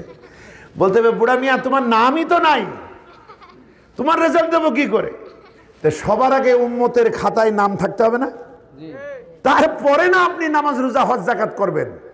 তো এই ছোটগুলাকে যদি স্নেহ না করেন, আর এই ছোটরা যদি বড়কে সম্মান না করে, তাহলে সে উন্নতি হবে না, এও হবে না, আপনিও হবেন না। কিন্তু মজাটা দেখেন, প্রথমে ছোটদেরকে বলা হচ্ছে, ছোটদের বেলায় আপনাদেরকে বলা হচ্ছে এদেরকে স্নেহ করতে হবে। কারণ এরা যদি স্নেহ পায়, ওরা রিপ্লাইটা সুন্দর দেবে। সুবহানাল্লাহ। হযরত আলী কি বলছেন? নবীজিকে আগে সালাম দেওয়ার জন্য খুব চেষ্টা করেছি, কিন্তু কখনো পারি নাই, নবী আমারে সালাম দিয়েছেন। সুবহানাল্লাহ। আর আমাদের দেশে কি অবস্থা? হেডমাস্টার চিন্তা করে মাস্টারগুলো আমার আগে সালাম দেবে। আচ্ছা আপনারা একটু চিন্তা করে বলেন তো, সালাম দেওয়ার ভিতরে নাম্বার বেশি না সালাম পাওয়ার ভিতরে নাম্বার বেশি? সালাম দিলে golden A plus number, letter number 90, আর সালামের জবাব দেয় সে 10, মানে একেবারে গোধাড় ফেল। 10-এ পাশ করা যায় নাকি? অথচ হেডমাস্টার চিন্তা করছে যে দপ্তরি আমাকে সালাম দেবে, সাধারণ শিক্ষকেরা আমারে সালাম দেবে। আরে আহাম্মক, সালাম তুমি দাও আগে, রাসূলুল্লাহ সালাম দিয়েছে। চেয়ারম্যান কি মনে করে? মেম্বাররা আমারে সালাম দেবে। আবার এমপি কি মনে করে? ইউনো চেয়ারম্যান আর যারা আছে এরা আমারে সালাম দেবে। আর ওনারা তো সালামের জবাবও ঠিক মতো দেন না। সালাম দিলে কোনো রকম একটা চোখে টিপ দেন, হয়ে গেল। বন্ধুগণ খুব সাবধান। আল্লামা সাঈদীর কাছে একটা কথা শুনেছিলাম, ভোটের মৌসুমে সালাম তো অনবরত চলতে থাকে। তো এক নেতা ভোটে দাঁড়াইছে, সালাম দিতে দিতে যাচ্ছে, হঠাৎ অন্ধকার তো দেখে রাস্তার পাশে একজন দাঁড়িয়ে আছে। এবার উনি বলেছে আসসালামু আলাইকুম, তো জবাব দেয় না। তখন চেয়ারম্যান সাহেব যিনি হবেন তিনি হাত এগিয়ে দিয়েছেন যে ভাই আমার পরে হয়তো আপনার রাগ আছে, তা আপনি তো সালামের জবাবটা তো দিতে পারেন, আসেন আমরা একটু হাত মিলাই। পরে হাতও বাড়াই না, এবার কোলাকুলি করতে গিয়ে দেখে হাই রে, এ কোনো মানুষই না, এটা একটা মরা খেজুর গাছ। কি গাছ? খেজুর গাছ। বাচ্চারা বলে ডিস্টার্ব করে, কই ওরা তো ডিস্টার্ব করে না। বন্ধুগণ ওদের খাবার দিতে হবে তো। আপনারা চকলেট নিয়ে মাহফিলে আসবেন, মসজিদে যাবেন চকলেট নিয়ে, ফতোয়া নিয়ে না। নামাজ শেষ হবে, কি হুজুর আপনার জন্য দোয়া করবে? হুজুরের দোয়া কবুল হতেও পারে, নাও পারে। দোয়া চাবেন বউদের কাছে। আপনি জানেন আপনার স্ত্রী হালাল খায়, বলেন আলহামদুলিল্লাহ। আপনি হালাল নাও খাইতে পারেন, আমি নাও খাইতে পারি, কিন্তু আমি যেখান থেকেই আনি স্ত্রীর খাওয়াটা হালাল না, আলহামদুলিল্লাহ। এই জন্য দোয়া চাবেন বোর কাছে, আর দোয়া চাবেন এদের কাছে। নামাজ শেষ হবে, মসজিদ থেকে বেরিয়ে ওদের মাথায় হাত বুলাবেন, সুবহানাল্লাহ। ওর ভিতরে কত এতিম ছেলে আছে, স্নেহ পাই না, এই শীতে একটা শীত বস্ত্র পাই না। চাচাদের দিকে চেয়ে থাকে যে আব্বা যখন বেঁচে ছিল আমাদের কোলে নিত, আদর করত, চুমা খাইতো। বাপটা মরার পর চাচারা আমাদের দূর দূর করে তাড়ায় দেয়, তাকায় থাকে। ওই এতিম বাচ্চার মাথার উপরে যদি আপনার হাত পড়ে, স্নেহের হাত, আপনার হাতের নিচে যতগুলি চুল পড়বে তত হাজারো হাজারো সওয়াব আল্লাহ আপনার আমলে লিখে দিবেন, সুবহানাল্লাহ। ওদের জন্য জুমার দিনে চকলেট নিয়ে যাবেন। এই তোমরা দেখবা চকলেট নিয়ে যায় কিনা। আগামীবার যদি আমার আশা পড়ে আমার কাছে রিপোর্ট দিবা। রাজি আছো তোমরা? ওদেরকে ওদের হাতে চকলেট দিবেন, ওদের মাথায় হাত বোলাবেন, কেমন আছো, কি খবর, তুমি এখনো সর্দিটা মোছো নাই কেন, সুন্দরভাবে আসবা, হ্যাঁ তুমি কার ছেলে গো, এভাবে খোঁজ নিবেন। আচ্ছা, এগুলো নিলে আপনাদের স্নেহে ওরা নিজেকে খুব আত্মবিশ্বাসী হবে। ওদের বলবেন বাবু তুমি আমার জন্য দোয়া করো। আর কি করবেন? মসজিদ থেকে বাড়ি, বাড়ি থেকে মসজিদ, যত বাচ্চা দেখবেন সবাইকে বলবেন আসসালামু আলাইকুম। বন্ধুগণ, ইসলাম সালাম দেওয়ার মাঝে মর্যাদা রেখেছে। আমরা আহাম্মকেরা সালাম পাওয়ার ভিতরে মর্যাদা খুঁজি, নাউজুবিল্লাহ। বিশ্বাস করুন, আপনি যদি এই প্র্যাকটিসটা করেন, আপনি মনে রাখুন আপনি একটা বাচ্চাকে শুধু একদিনই সালাম দিতে পারবেন, আর পারবেন না। এরপরে ও তো খুশি হবে, আরে আল্লাহ, আমার স্যার, আমার মুরব্বী, আমার ওই বাড়ির চৌধুরী সাহেব, ওই মাতবার সাহেব, ওই জ্ঞানী মানুষটা, ওই ধনী মানুষটা, ওই মেম্বার সাহেব, আল্লাহ আমি ছোট মানুষ, আমারে সালাম দিয়েছে। ও কিন্তু রেডিই থাকবে, যতই খেলুক ও দেখবে ওনাকে দেখা মাত্র আগে সালাম দেব, ঠিক কিনা বলেন? বন্ধুগণ, সব শিক্ষা কান দিয়ে ঢুকাবেন না, ওর একটু গলা দিয়ে ঢুকান, ওর একটু খাবার দেন। জুমার দিনে ও কেন হইচই করবে? ওর অন্তরে তো অনেক জ্বালা। ওদেরকে আপনারা প্রায় তাড়ি দেন, ওর ইচ্ছা হয় একটু সামনে গিয়ে বসতে, ফ্যানটার নিচে বসতে, আই যাও ওদিক যাও। এইভাবে যদি এই দামাল ছেলে তরুণগুলারে পিছনে দেন, ওরা যদি এক জায়গায় দাঁড়ায়, আপনি যখন আর কথা বলতে পারবেন না, ওরা তো পারবে তখনও কথা বলতে, আপনি পারবেন না, আল্লাহু আকবার। ওরা দেখবে এই সুযোগ, ওরা পেছনে বলবে নারায়ে তাকবীর, আপনার নামাজ শেষ। এজন্য কি করবেন জানেন? এজন্য কয়েকটা কায়দা বলবো। ওরা কেউ ওদের চাইতে ভদ্র কেউ হবে না মসজিদে। ভালো করে শুনুন, ওরা চেঁচায় কেন? আপনাদের বিভিন্ন সময়ের আচার আচরণে, এবং ওরা খুব ইচ্ছা করে যে ওদের তো টাকা পয়সা থাকে না, ওরা চায় 2টা জিলাপি দিল কেন, আমাকে যদি আর 2টা দিত। আস্তে করে তাকায় দেখে আরে ওই লোকটা বেশি জিলাপি পাইছে, তখন ওর অন্তর জ্বলে। তখন ও মসজিদের বাইরে এসে কয়, মনে বড় জ্বালারে পাঞ্জাবিওয়ালা। এই পাঞ্জাবিওয়ালাকে আর ভালোবাসে না সে তখন বলে, একটু বড় হলেই বলে এরাই দেশটারে খাইছে, এরাই দেশটা সর্বনাশ করছে। বন্ধুগণ, কিচ্ছু না, মাত্র 2 টাকা 5 টাকা যদি একটু পরিকল্পিতভাবে দেন, এরা সারা জীবন আপনাকে সালাম দেবে, এরা হবে আপনার সম্পদ। বন্ধুগণ, আচার ব্যবহারে এমন মানুষ হন যেন শহরের গোরস্থানে যারা কবর দেয়, আপনাদের এখানে কি কবর খুঁড়তে টাকা নেই কেউ? না, কিছু মানুষ আছে ফ্রি কবর খোঁড়ে। আচ্ছা, শহর এলাকায় এটা হয় না। ওই কোথায় আজিমপুর এইরকম কবরস্থান আছে না, এখানে পয়সার বিনিময়ে কবর খোঁড়া হয়। আপনার জীবন আচরণ এত সুন্দর করেন, ওই কবর যারা খুঁড়ে জীবিকা নির্বাহ করে, ওরা সারাদিন বসে থাকে কখন লাশ আসবে। লাশ দেখে সবাই কাঁদে, কিন্তু এরা হাসে, এরা জানে লাশ মানে ইনকাম। বন্ধুগণ, আপনার ব্যবহার, আপনার আচার, আপনার স্বভাব এত সুন্দর করি আমরা করি, আমি সহ, যেন ওই কবর খুঁড়ে যারা জীবিকা নির্বাহ করে ওরাও যেন আমার মৃত্যুতে কাঁদে, আহারে ওই লোকটা কেন মরল। আমার এই কথার ভারত বুঝতে পেরেছেন? এইরকম হন, এইরকম হন, এইরকম হই। মহানবী তো এরকমই ছিলেন। সুবহানাল্লাহ। গতকালে বলছিলাম, আজও বলি, ফাবিমা রাহমাতিম মিনাল্লাহি লিনতা লাহুম ওয়ালাউ কুনতা ফাজ্জান গালিজাল কলব লানফাদ্দু মিন হাওলিক। নবী, তোমার প্রতি আমার রহমত, তোমার দিলটা নরম আমি বানাইছি, আর ভাষাটা সুন্দর, তাই ওরা দূর থেকে ছুটে এসে তোমার কাছে মিশে থাকে। সুবহানাল্লাহ। কত ভালোবাসতো তারা, কত ভালোবাসতো তারা। নবীজি ভালোবাসতেন, তারাও ভালোবাসতো। এভাবে ভালোবাসি। নবী রাস্তায় যেতেন, ছোট বাচ্চারা নবীকে দেখলে খেলা ফেলে নবীর সামনে চলে আসতো। নবী ওদেরকে সালাম দিতেন, ওদের মাথায় হাত বুলাতেন। কোনো কোনো ছেলেকে জিজ্ঞাসা করতেন, তোমার সেই পোষা পাখিটার খবর কি? সুবহানাল্লাহ। বিশ্বের সব থেকে ব্যস্ত মানুষ, সুপার পাওয়ারদের সাথে লড়তে হচ্ছে যুদ্ধ, পেটে পাথর বাঁধা ক্ষুধার্ত। ছোট বাচ্চাকে যখন জিজ্ঞাসা করছে, মহানবী তোমার সেই লাল পাখিটার খবর কি, আপনি বলেন তো ওর হৃদয় কি? নবীজির কাছে মানে নবীজি তার হৃদয়টাকে তখন নিয়ে নিলেন না। সে অবাক হয়ে ভাবে, এই ব্যস্ত মানুষটা আমার মতো একটা ছোট্ট বাচ্চার পোষা পাখিটার খবরও নাই। সুবহানাল্লাহ। আমার ভাইরা, মহানবী একদিন বক্তব্য দিচ্ছেন, পুরা ময়দানে কোথাও দাঁড়ানোর জায়গা নাই, বসার জায়গা নাই। শীতকাল ছিল বোধ হয়, নবীজি বক্তব্য দিচ্ছেন। হঠাৎ করে ওই মাহফিলের পাশ থেকে পথ চলছিল নবীজির এক তরুণ সাহাবী, হযরতে জারির রাদিয়াল্লাহু তাআলা আনহু। চাঁদের মতো সুন্দর চেহারা ছিল হযরতে জারিরের।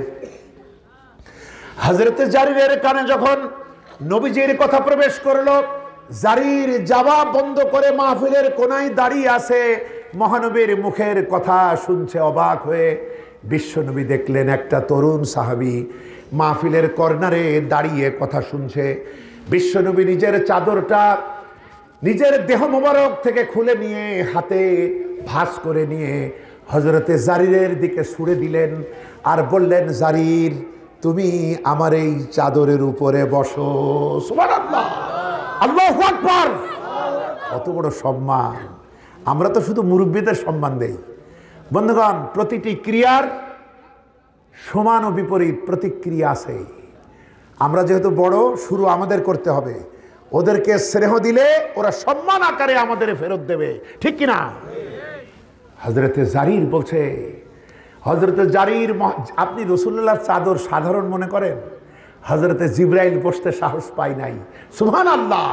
সেই চাদর শীতের দিনে মহানবী ভাঁজ করে জারিরের দিকে ছুঁড়ে দিয়ে বলছে, জারির তুমি আমার এই চাদরের উপরে বসো। সুবহানাল্লাহ। হযরতে জারির রাসূলের পবিত্র সুবাসিত চাদরখানা, জান্নাতীর সুঘ্রাণে চাদরখানা হাত দিয়ে ধরলেন, চুমা খাইলেন, বুকে লাগালেন আর বললেন, আকরামাকাল্লাহ কামা আকরামতানি ইয়া রাসূলুল্লাহ। হে আল্লাহর রাসূল, আমি কি পারি আপনার এই চাদরের উপরে বসতে? আজকে আপনি আমাকে যে সম্মান দিলেন, আল্লাহ পাক যেন আপনার সম্মান আরো বাড়িয়ে দেন। বন্ধুগণ, কি ইসলাম! আর আমরা পাইছি কোন ইসলাম? ঘুম পাড়ানো ইসলাম। বন্ধুগণ, আমাদের বুঝতে হবে। সুতরাং হযরতে লুকমান কি বলছে ছেলেকে? ইয়া বুনাইয়া। জ্ঞানী মানুষ, যে জ্ঞানী মানুষ জানে এদের আদরের বয়স, এদেরকে ভালোবেসে করতে হবে। আমাদের দুর্ভাগ্য, দাখিলে ফেল করেছে ছেলে বা মেয়ে, ম্যাট্রিকে ফেল করেছে ছেলে বা মেয়ে। আমরা এমনভাবে মা বাপ হয়ে সন্তানকে শাসন করতে যাই, এরপরে খবরের কাগজে আমরা পাই দাখিল পরীক্ষার্থী, ম্যাট্রিক পরীক্ষার্থী বা এইচএসসি পরীক্ষার্থী অবশেষে বিষ খেয়ে মারা গিয়েছে, তার রেজাল্টটা এখন পাইলাম। ঠিক কিনা বলেন? এ কাজ করবেন না। জীবনের পরীক্ষায় সে ফেল করে গেল। কিসের ম্যাট্রিক পরীক্ষা, কিসের দাখিল পরীক্ষা? ওর কোনো দাম আছে? আমি যে ইসলাম বহন করি, সেই ইসলামের প্রধান ব্যক্তিকে যখন বলছে পড়ো, তিনি কি বলছেন? পড়তে পারি না। আর আপনি এত লেখাপড়া কি করবেন? আপনি কাজের জিনিস শেখেন। আর সবাই কি ফার্স্ট হতে পারে? কেউ তো সবাই ফার্স্ট হবে না। আপনি কেন জোর করেছেন ওরে? ওর হয়তো অন্যদিকে এমন প্রতিভা আছে যে সমগ্র ফার্স্ট যারা হয় ওরা একদিন ওর কর্মচারী হয়ে থাকবে। ও আজকে থার্ড ডিভিশন পাইছে, আপনার মন খারাপ। ও কম নাম্বার পাইছে, মন খারাপ। আরে যারা ফার্স্ট ক্লাস হয়ে ফার্স্ট ক্লাস গেজেটেড অফিসার হবে ওরা ওরে স্যার স্যার বলবে। এই দেশের কয়টা এমপি আসলে লেখাপড়া করে পাস? কয়টা এমপি? কিন্তু আপনার ডিসি এসপি তারে স্যার বলে না। আপনি ওর প্রতিভার দিকে মূল্যায়ন করেন, ওর ঝোঁক কোন দিকে সেইভাবে আমরা ওদেরকে তৈরি করি। তাহলে দেখবেন ওই এ জাতিকে চমকে দেবে, ও জাতির ভাগ্যাকাশ পাল্টে দেবে। সুতরাং ওই পুঁথিগত বিদ্যার পর হস্তে ধন, নহে বিদ্যা নহে ধন হলে প্রয়োজন। বন্ধুগণ, এবার আসুন, মসজিদে বাচ্চারা হইচই করবে না, কি করা যায়? মসজিদ ফান্ডে কিছু টাকা আছে না? সব মসজিদ ফান্ডে আমি চাচ্ছি না। আপনারা ভয় পান কেন? জবাব দেন। মসজিদ ফান্ডে কি টাকা আছে? আছে। মসজিদ একটা কমিটি আছে, ইমাম আছে, মুয়াজ্জিন আছে, আছে। একদিন ওদের ছুটির দিন মসজিদ কেন্দ্রিক মহল্লা টার্গেট নেন। কতজন কয়টা পরিবারে 7 থেকে 10 বছরের বাচ্চারা আছে এর একটা তালিকা করে মসজিদ ফান্ডের টাকায় ওদের প্রিয় চকোলেট, চুইংগাম, মিমি যা ওরা পছন্দ করে ওই টাকায় কিনবেন, সুন্দর প্যাকেট মোড়ক দিয়ে বানাবেন। এরপর নিজেরা বাড়ি বাড়ি গিয়ে ওই বাচ্চাদেরকে দাওয়াত দেবেন, বাবু কালকে তো তোমাদের খোকা, কালকে তোমাদের ছুটির দিন না? হ্যাঁ ছুটি। কালকে সকাল 10টায় মসজিদে আসবা, 1 ঘন্টা বসবা, তোমাদের জন্য পুরস্কার আছে। ওরা আসবে না? আসবে। এরপরে আসার পর ইমাম সাহেব হুজুর তার দায়িত্ব মসজিদের আদব কি, কিভাবে উজু করে, কিভাবে সিজদায় গিয়ে রুকুতে গিয়ে কি কি তাসবিহ পড়ে, যতটুকু পারা যায় সহজে বুঝায় দেবেন। সূরা ফাতিহাটা, সূরা ইখলাসটা শুদ্ধ করে দিবেন।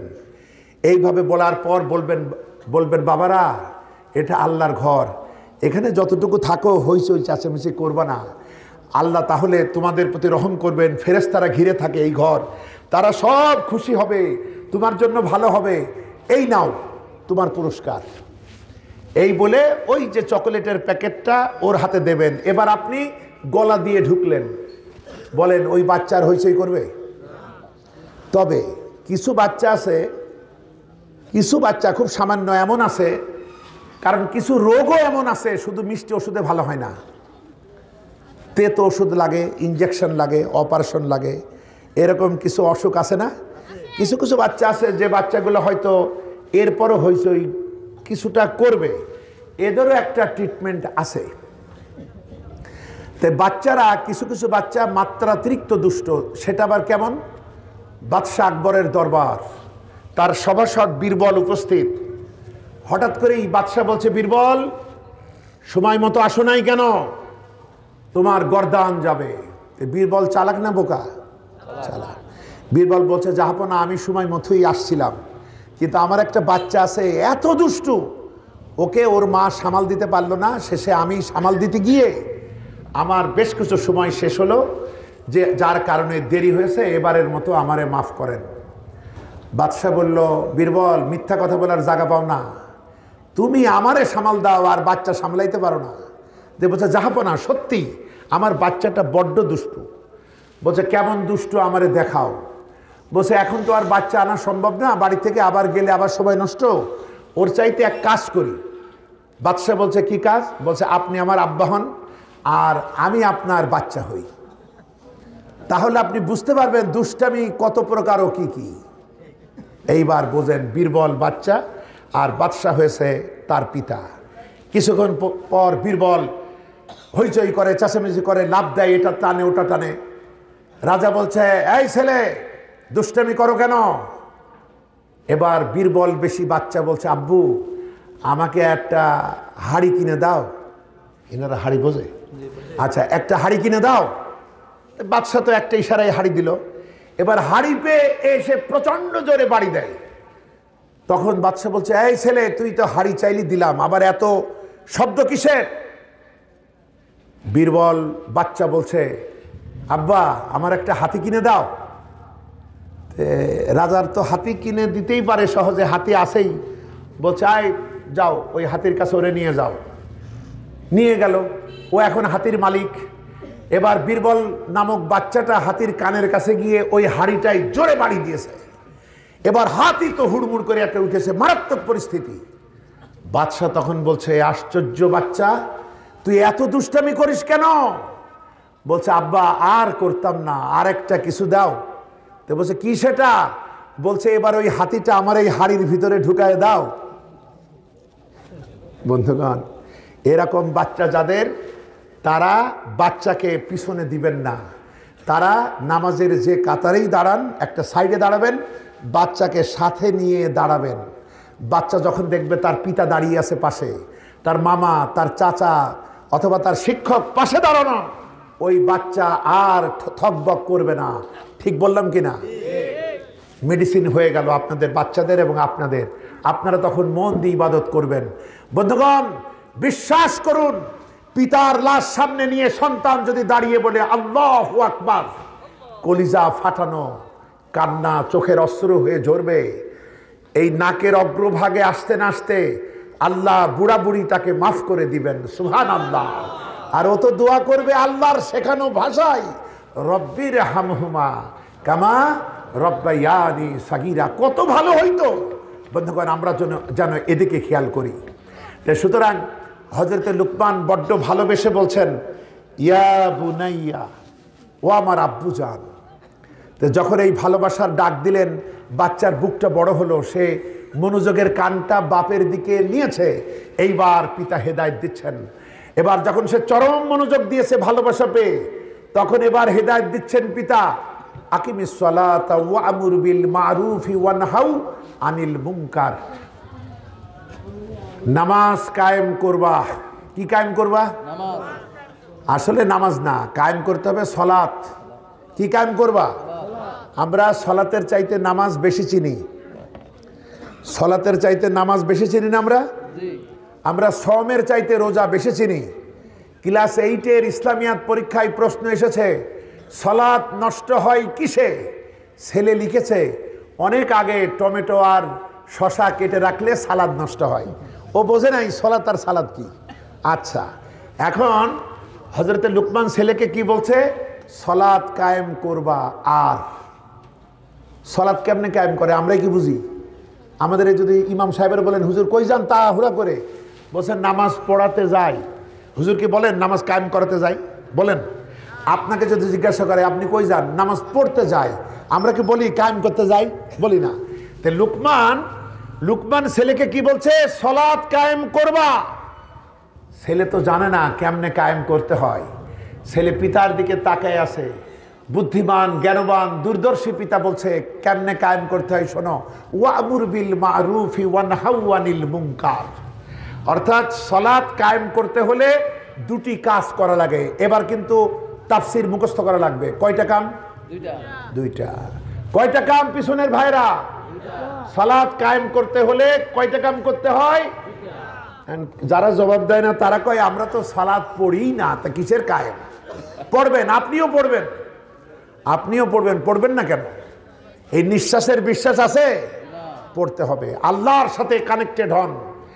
যে আল্লাহকে চেনে নাই সে কিচ্ছু চেনে নাই।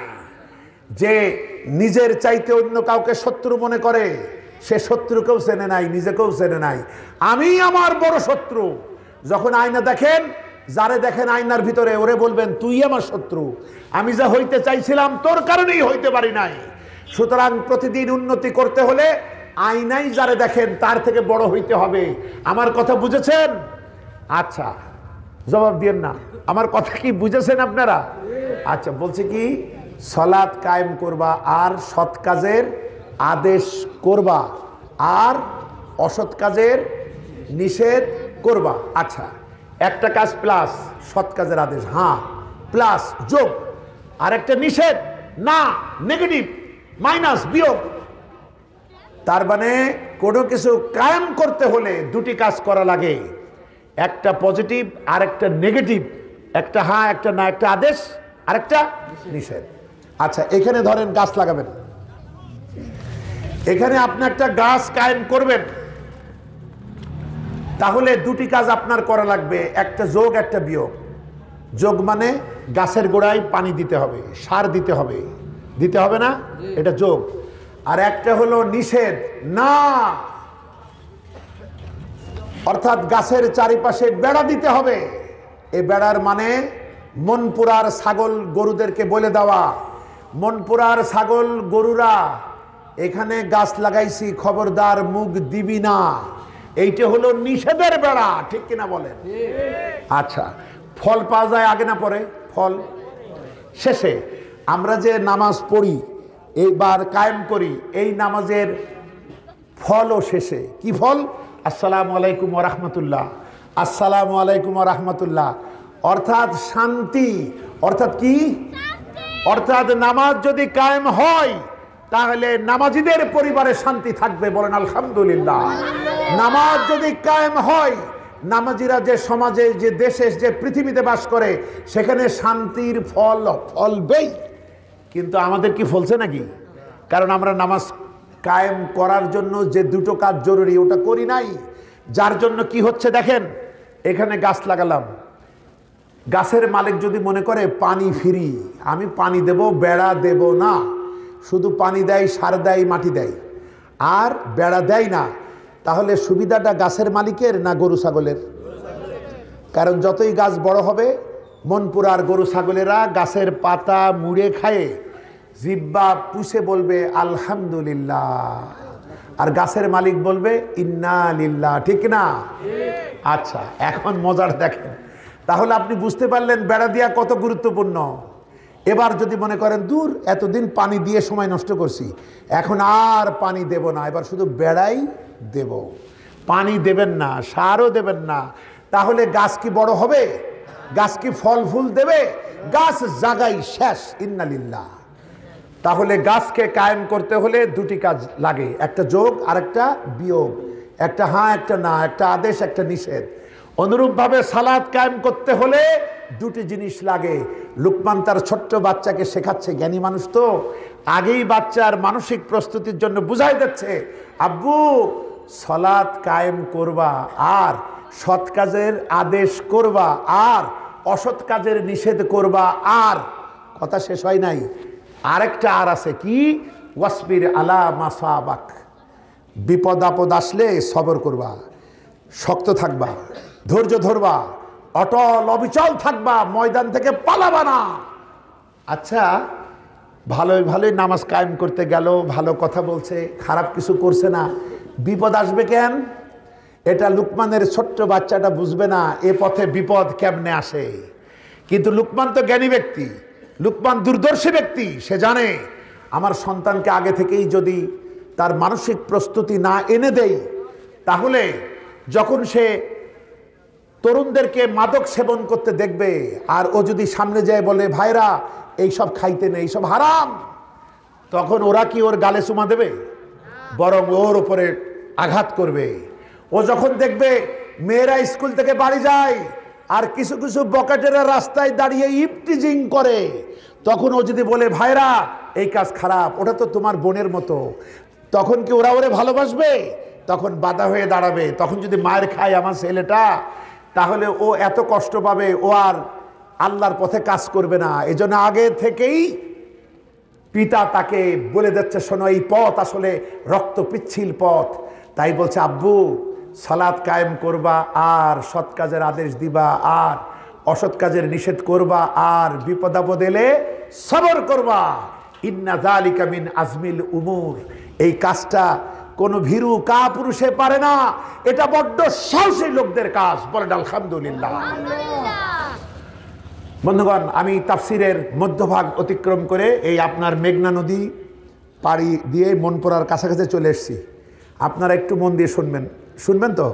আর একটু আমি আরও 15 মিনিট আগে শেষ করলেও আমারে যে টাকা দেবে, আমি 15 মিনিট বেশি বললেও সেই টাকা দেবে, কিন্তু আমারে হক আদায় করতে দেন, যাতে আমি তাফসিরের হকটা আদায় করে আপনাদেরকে বলতে পারি। কারণ আমার লক্ষ্য আসলে কার সন্তুষ্টি?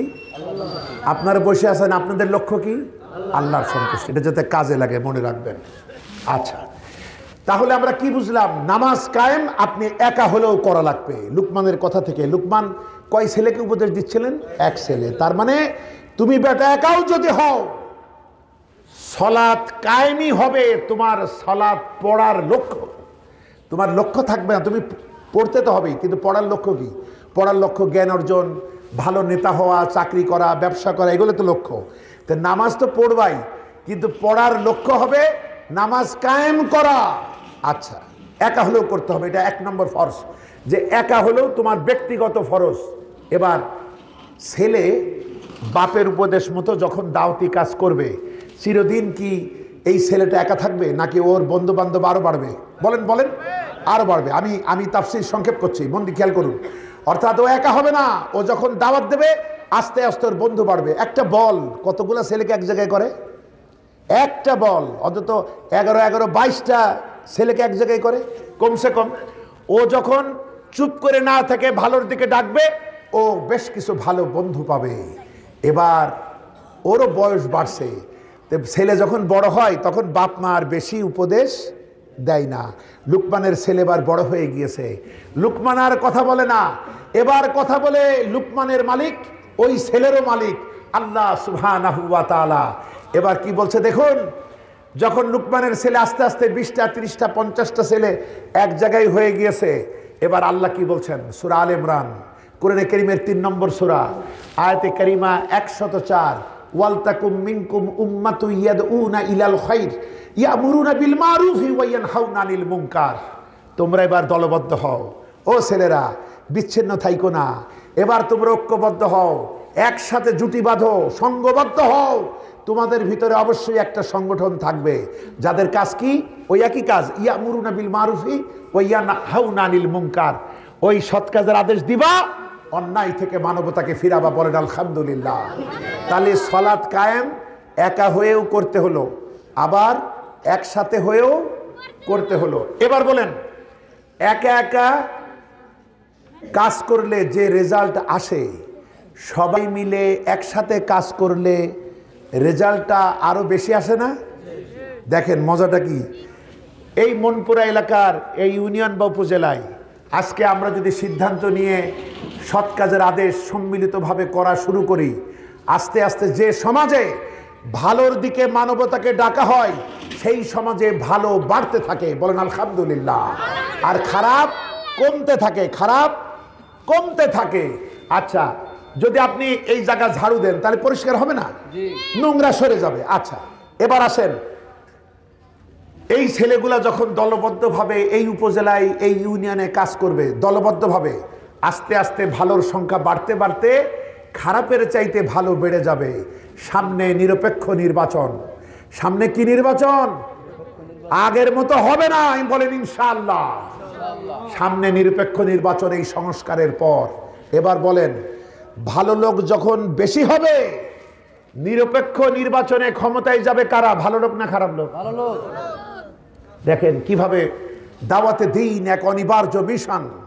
দাওয়াতে দ্বীন, এই ভালোবেসে আপনি কি করতে পারেন? সমাজটা, ব্যক্তিত্ব পাল্টালো, এবার আপনার পরিবারও পাল্টালো, সমাজও পাল্টাবে, দেশটাও পাল্টাবে, সারা পৃথিবী পাল্টাবে। বলেন আলহামদুলিল্লাহ।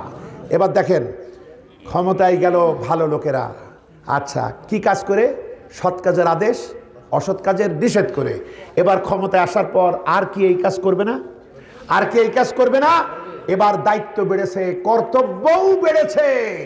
কোরআনে কারীমে সূরাতুল হজ 22 নম্বর সূরা, আয়াতে কারীমে 41, আল্লাযীনা হুম কি? আল্লাযীনা ইম্মাক্কান্নাহুম ফিল আরদ, আল্লাযীনা ইম্মাক্কান্নাহুম ফিল আরদ আকামুস সালাত ওয়া আতাউয যাকাত আমারু বিল মারুফ ওয়া নাহাউ আনিল মুনকার। আমি যখন মুমিনদেরকে ক্ষমতায় বসাই তখন তারা 4টা কাজ করে। কয়টা? একদিন দায়িত্ব ছিল না, 2 কাম করছো, এবার কর্তব্য বেড়েছে, 4 কাজ। সালাত কায়েম করবা, যাকাত আদায় করবা, আর পুরনো 2টো কাজ আছে, সৎ কাজের আদেশ দিবা, এবার আদেশের মসনদে, আর অন্যায় প্রতিরোধ করবা। বলেন আলহামদুলিল্লাহ। আচ্ছা, লুকমানের ছেলে যখন ছিলেন তখন নামাজ কায়েম গাছ দিয়ে বুঝাইছি। এবার রাষ্ট্রীয় নামাজ কায়েম কি দেখেন, আমাদের সমাজে কাপড় পরা কায়েম আছে না? এজন্য আমরা এই ছেলেগুলো এসছে উলঙ্গ হয়ে নাকি কাপড় পরে? ওরা জানে উলঙ্গ হওয়া লজ্জা, তাই তারা কাপড় পরে এসছে। ওদের একটাকে যদি ধরেন এবং এখানে নিয়ে যদি বলেন ন্যাংটা হ, ওকে রাজি হবে? এই তোমরা কিন্তু ভয় পাবে না, আমি এমনি একটা উদাহরণ দিচ্ছি, তোমাদের ভয় পাওয়ার কোনো কারণ নাই। যদি আপনি ওদেরকে ধরে ন্যাংটা করেন রাজি না, ও বরং বেশি যদি জোর করেন ও এদিক ওদিক তাকায় দৌড় মারবে, তবুও উলঙ্গ হবে না, কারণ জানে কাপড় পরা এই সমাজে কায়েম আছে, এটা সভ্যতার দাবি। বন্ধুগণ, রাষ্ট্রীয়ভাবে যখন সালাত কায়েম হবে গোটা দেশে কোনো বেনামাজি মুসলমান পাওয়া যাবে না। এরপরে জাকাত আদায় আভ্যন্তরীণ সোর্স থেকে, ওই ধনাঢ্য এরা তো আপনাদের টাকা পয়সা সব লুটপাট করে বিদেশেও পাঠাইছে, গর্তের মধ্যেও রাখছে, আমরা এই গর্তেরগুলো আপাতত পাইছি, ওইগুলো আনার চেষ্টা হচ্ছে। আচ্ছা, এখন জনগণের টাকা তো নেবে না, বরং নিজেদের টাকা জনগণকে জাকাতের নামে দেবে, বলেন আলহামদুলিল্লাহ। এবার দেখেন শেষ মজাটা কি, এবার যখন রাষ্ট্রীয় ডেলিগেট টিম টেলিভিশন বলেন, রেডিও বলেন, ইন্টারনেট বলেন, সব কিছুর মধ্য দিয়ে কোরআনে কারীমের দাওয়াত সারা বিশ্বব্যাপী ছড়াবে রাষ্ট্রীয়ভাবে, এদেশের মেহমানগুলো, রাষ্ট্রীয় মেহমান যারা বড় বড় বিশেষজ্ঞ আলেমরা, তাদেরকে পাঠানো হবে অমুসলিম দেশগুলাতে। এবার মুসলমানের সংখ্যা বাড়বে না কমবে? এবার শুধু বাংলাদেশ না, মনপুরা থেকে বিপ্লব শুরু হলো, এবার শুধু বাংলাদেশ না, এবার ইমানদারের সংখ্যা ছড়িয়ে পড়বে বিশ্বময়। এবার কি আমরা ছুটি নেব না? সূরা আলে ইমরান 110 নম্বর আয়াত, কুনতুম খায়রা উম্মাতিন উখরিজাত লিন-নাস, তোমাদের মধ্যে তোমরা হলে শ্রেষ্ঠতম জাতি, তোমাদেরকে মানবতার কল্যাণের জন্য বাছাই করা হয়েছে। কি কাজ? তা'মুরুনা বিল মারুফি ওয়া তানহাউনা আনিল মুনকার। তাহলে দেখেন সারা দুনিয়ায় যখন ছড়িয়ে পড়লাম তখনও এই কাজ থেকে আমাদের ছুটি নাই। তাহলে কত বাধ্যতামূলক কাজ, বলেন আলহামদুলিল্লাহ। সর্বশেষ একটা হাদিস দিয়ে আমরা লুকমানের কথা শুনলাম, আল্লাহর কথা শুনলাম। এবার মহানবী কি বলছেন দেখুন এই কথার ব্যাপারে, ওয়াল্লাযী নাফসি বিয়াদিহি, যে আল্লাহর কুদরতি হাতে আমি মুহাম্মদের জীবন, আমি তার শপথ করছি, লা তা'মুরুন্না বিল মারুফি ওয়া লা তানহাউন্না আনিল মুনকার, তোমরা অবশ্যই সৎ কাজের আদেশ করবেই। অনুবাদটা খেয়াল করেন, তোমরা অবশ্যই সৎ কাজের আদেশ করবেই, তোমরা অবশ্যই অসৎ কাজের নিষেধ করবেই। তার মানে এ থেকে কোনো ছুটি মিলবে না। আর আমরা যদি ছুটি নেই তাহলে কি হবে? দুষ্ট এবং নষ্ট লোকদেরকে তোমাদের মাথার উপরে বসায় দেওয়া হবে, যেটা এতদিন ছিল। এরা তোমাদের প্রতি জুলুম চালাবে, তোমরা শান্তির জন্য ফরিয়াদ করবা, সুম্মা ইয়াদউহু খিয়ারাকুম, তোমাদের এই কল্যাণের দোয়া আল্লাহ কবুল করবেন না, ফালা ইস্তাজাবা লাকুম, আল্লাহ কবুল করবেন না। সুতরাং সালাত কায়েমের জন্য আমাদের প্রস্তুতি নিতে হবে, আল্লাহর দ্বীনের দিকে মানবতাকে ডাকতে হবে, সাহস বুকে সঞ্চয় করতে হবে, ছোটখাটো মতভেদ যত আছে সব দূর করে এক হতে হবে। গতকাল একটি হাদিসের নাম্বার বলতে গিয়ে মনে করতে পারি নাই, আজকে একটু বলে দেই। সহিহ আল বুখারী 5619 নম্বর হাদিস, কাউকে কাফের ফতোয়া দিবা না, কাউকে ফাসিক বলবা না। যদি এগুলা বলে উম্মার ভিতরে টুকরা টুকরা করো, তাহলে যারে কাফের বলো, ফাসেক বলো, সে যদি তা না হয় তাহলে এই খেতাবটা তোমার উপরই আরোপিত হবে। আল্লাহ আমাদেরকে মাফ করুন, আমরা বলি আমিন, আল্লাহুম্মা আমিন। ربنا ظلمنا أنفسنا وإن لم تغفر لنا وترحمنا لنكونن من الخاسرين ربنا لا تزغ قلوبنا بعد إذ هديتنا وهب لنا من لدنك رحمة إنك أنت الوهاب رب ارحمهما كما ربياني صغيرا ربنا هب لنا من أزواجنا وذرياتنا قرة أعين واجعلنا للمتقين إماما ربي زدني علما ربي زدني علما রব্বুল আলামিন আমাদেরকে মাফ করে দাও, আমাদের জন্য যা কল্যাণ তা পরিপূর্ণ আকারে দাও, সমস্ত অকল্যাণ থেকে বেঁচে থাকবার তৌফিক দাও। রব্বুল আলামিন আমাদের ব্যবসায়ী ভাইরা নানাভাবে সহযোগিতা করেছেন, অর্থ দিয়ে সহযোগিতা করেছেন, দাওয়া দিয়ে সহযোগিতা করেছেন, দান করে সহযোগিতা করেছেন, দোকান বন্ধ করে মাহফিলকে সহযোগিতা করেছেন। আল্লাহ তুমি মেহেরবানি করে ব্যবসায়ীদের হালাল রিজিকে তুমি বারাকা দান করে দাও। রব্বুল আলামিন যারাই কষ্ট করে বসে এই ভারী কথাগুলো তারা শুনেছেন, আল্লাহ তুমি সবাইকে এর উপরে নেকামল করার তৌফিকটুকু দান করে দাও। আল্লাহ এই মনপুরার এই ময়দানে এই মাহফিল আল্লাহ তুমি মেহেরবানি করে কিয়ামত পর্যন্ত অক্ষুণ্ণ রাখো। পারস্পরিক ভুল বুঝাবুঝি আমাদের দূর করে দাও। আমরা ভ্রাতৃত্ববোধে উজ্জীবিত হয়ে এক হয়ে কাজ করতে পারি তৌফিক দাও। আমাদের মা বোনদের প্রতি রহম করো। সংসার পরিবার পরিজন যা দিয়েছো তাদেরকে নিয়ে দ্বীন ও ঈমান নিয়ে তোমার ইবাদত মন দিয়ে যেন করতে পারি সেই তৌফিক দাও। যাদের ভুল বুঝাবুঝি আছে স্বামী স্ত্রীর মধ্যে তা দূরীভূত করো। আল্লাহ স্বামী স্ত্রী দুজনকেই বোঝার ক্ষমতা দাও যে নিজেদের ভিতরে ভুল বুঝাবুঝি এটা শয়তানের মারাত্মক রকমের ষড়যন্ত্র। আল্লাহ এ থেকে আমাদের বাঁচাক। এই বেগুনা মাসুম নিষ্পাপ আমাদের এই প্রজন্ম, ভবিষ্যৎ প্রজন্ম, আল্লাহ এই বাচ্চাগুলাকে হযরত আলীর মতো, উমরের মতো, উসমানের মতো এবং আল্লাহ তুমি মেহেরবানি করে হামজার মতো তুমি দ্বীনের জন্য কবুল ও মঞ্জুর করে নাও। আমাদের মুরব্বীদের প্রতি রহম করো, আমাদের আলেমদের প্রতি রহম করো। আমরা নেক আমল যারা করি, জান্নাতের জন্য চেষ্টা করি, আমাদের দিল থেকে হিংসা তুমি মেহেরবানি করে মাফ করে দাও। আমরা কাউকে যেন হিংসা না করি। ভাইরা, হিংসার ভিত্তিতে যে আমল এর কোনো দাম নাই। আল্লাহ তুমি আমাদেরকে ভালোবাসা দাও, দিলটাকে বড় করে দাও, রাহমাতাল লিল আলামিনের প্রকৃত উম্মাহ হওয়ার তৌফিক দাও। রব্বুল আলামিন এই মাইক, এই প্যান্ডেল, এই আলো যারা দিলেন তাদের ব্যবসায় তুমি বারাকা দান করে দাও। এই পোস্টার লিফলেট ছাপাতে যারা টাকা দিয়েছেন তাদের প্রতি রহম করো। মাহফিলের সভাপতি তিনি একজন জনপ্রতিনিধি, প্রচণ্ড ব্যস্ত, অল্প সময়ের জন্য থাকতে পেরেছেন, কিন্তু নিশ্চয় তিনি নিকটে থেকেও শুনছেন। আল্লাহ তুমি তার প্রতি মেহেরবানি করো, তার দ্বীনি যোগ্যতা আরও বাড়াও, তার দিলে তুমি তাকওয়া দান করো, মানব সেবায় সঠিক দায়িত্ব পালনের তৌফিকটুকু তাকে দান করে দাও রব্বুল আলামিন। আল্লাহ আমারও মুরব্বী, আল্লাহ আমার পাশে গতকালের সভাপতি মহোদয় বসা, আল্লাহ এই অঞ্চলের নেতা বসা, আল্লাহ বিশেষ করে জামাল ভাই, আল্লাহ তার প্রতি তুমি রহম করো, তার দ্বীনি নেতৃত্বকে কবুল করো।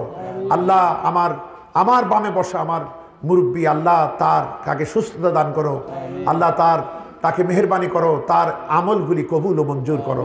আল্লাহ মাহফিলের পরিচালক যারা, আল্লাহ যারা বিভিন্নভাবে দায়িত্ব পালন করেন, যারা বক্তব্য দিয়েছেন সুন্দরভাবে, আল্লাহ আমার ওই পাশে আমার আরেক ভাই বসা, আল্লাহ তুমি মেহেরবানি করো, সকলের দিলের আশাগুলি তুমি মেহেরবানি করে কবুল ও মঞ্জুর করে নাও। আল্লাহ আমার মুহিবুল্লাহ ভাইয়ের প্রতি রহম করো, আব্দুল করিম ভাইয়ের প্রতি রহম করো, আশপাশে যত ব্যবসায়ী আছেন, যত দোকানদার আছেন, যত পরিবার আছেন, সবার প্রতি রহম করো। আল্লাহ এই মাহফিলের শুরু থেকে শেষ পর্যন্ত যারা বসে আছে প্রত্যেকের দিলের জায়েজ আশাগুলো তুমি কবুল ও মঞ্জুর করে নাও। রব্বানা তাকাব্বাল মিন্না ইন্নাকা আনতাস সামিউল আলিম ওয়া তুব আলাইনা ইন্নাকা আনতাত তাওয়াবুর রহিম। আপনাদের পবিত্র মোনাজাতে আমার জন্য একটু দোয়া চাই। আগামীকাল ফিরে যাব, আল্লাহ যেন নিরাপদে আমার জানমাল ইজ্জতকে তার কুদরতি পর্দা দিয়ে রক্ষা করেন, আমার ফিরে যাকে সুন্দর আসান করেন। সুবহান রাব্বিকা রাব্বিল ইজ্জাতি আম্মা ইয়াসিফুন ওয়া সালামুন আলাল মুরসালিন আলহামদুলিল্লাহি রাব্বিল আলামিন। লা ইলাহা ইল্লাল্লাহু মুহাম্মাদুর রাসূলুল্লাহ সাল্লাল্লাহু আলাইহি ওয়া সাল্লাম। আসসালামু আলাইকুম ওয়া রাহমাতুল্লাহ।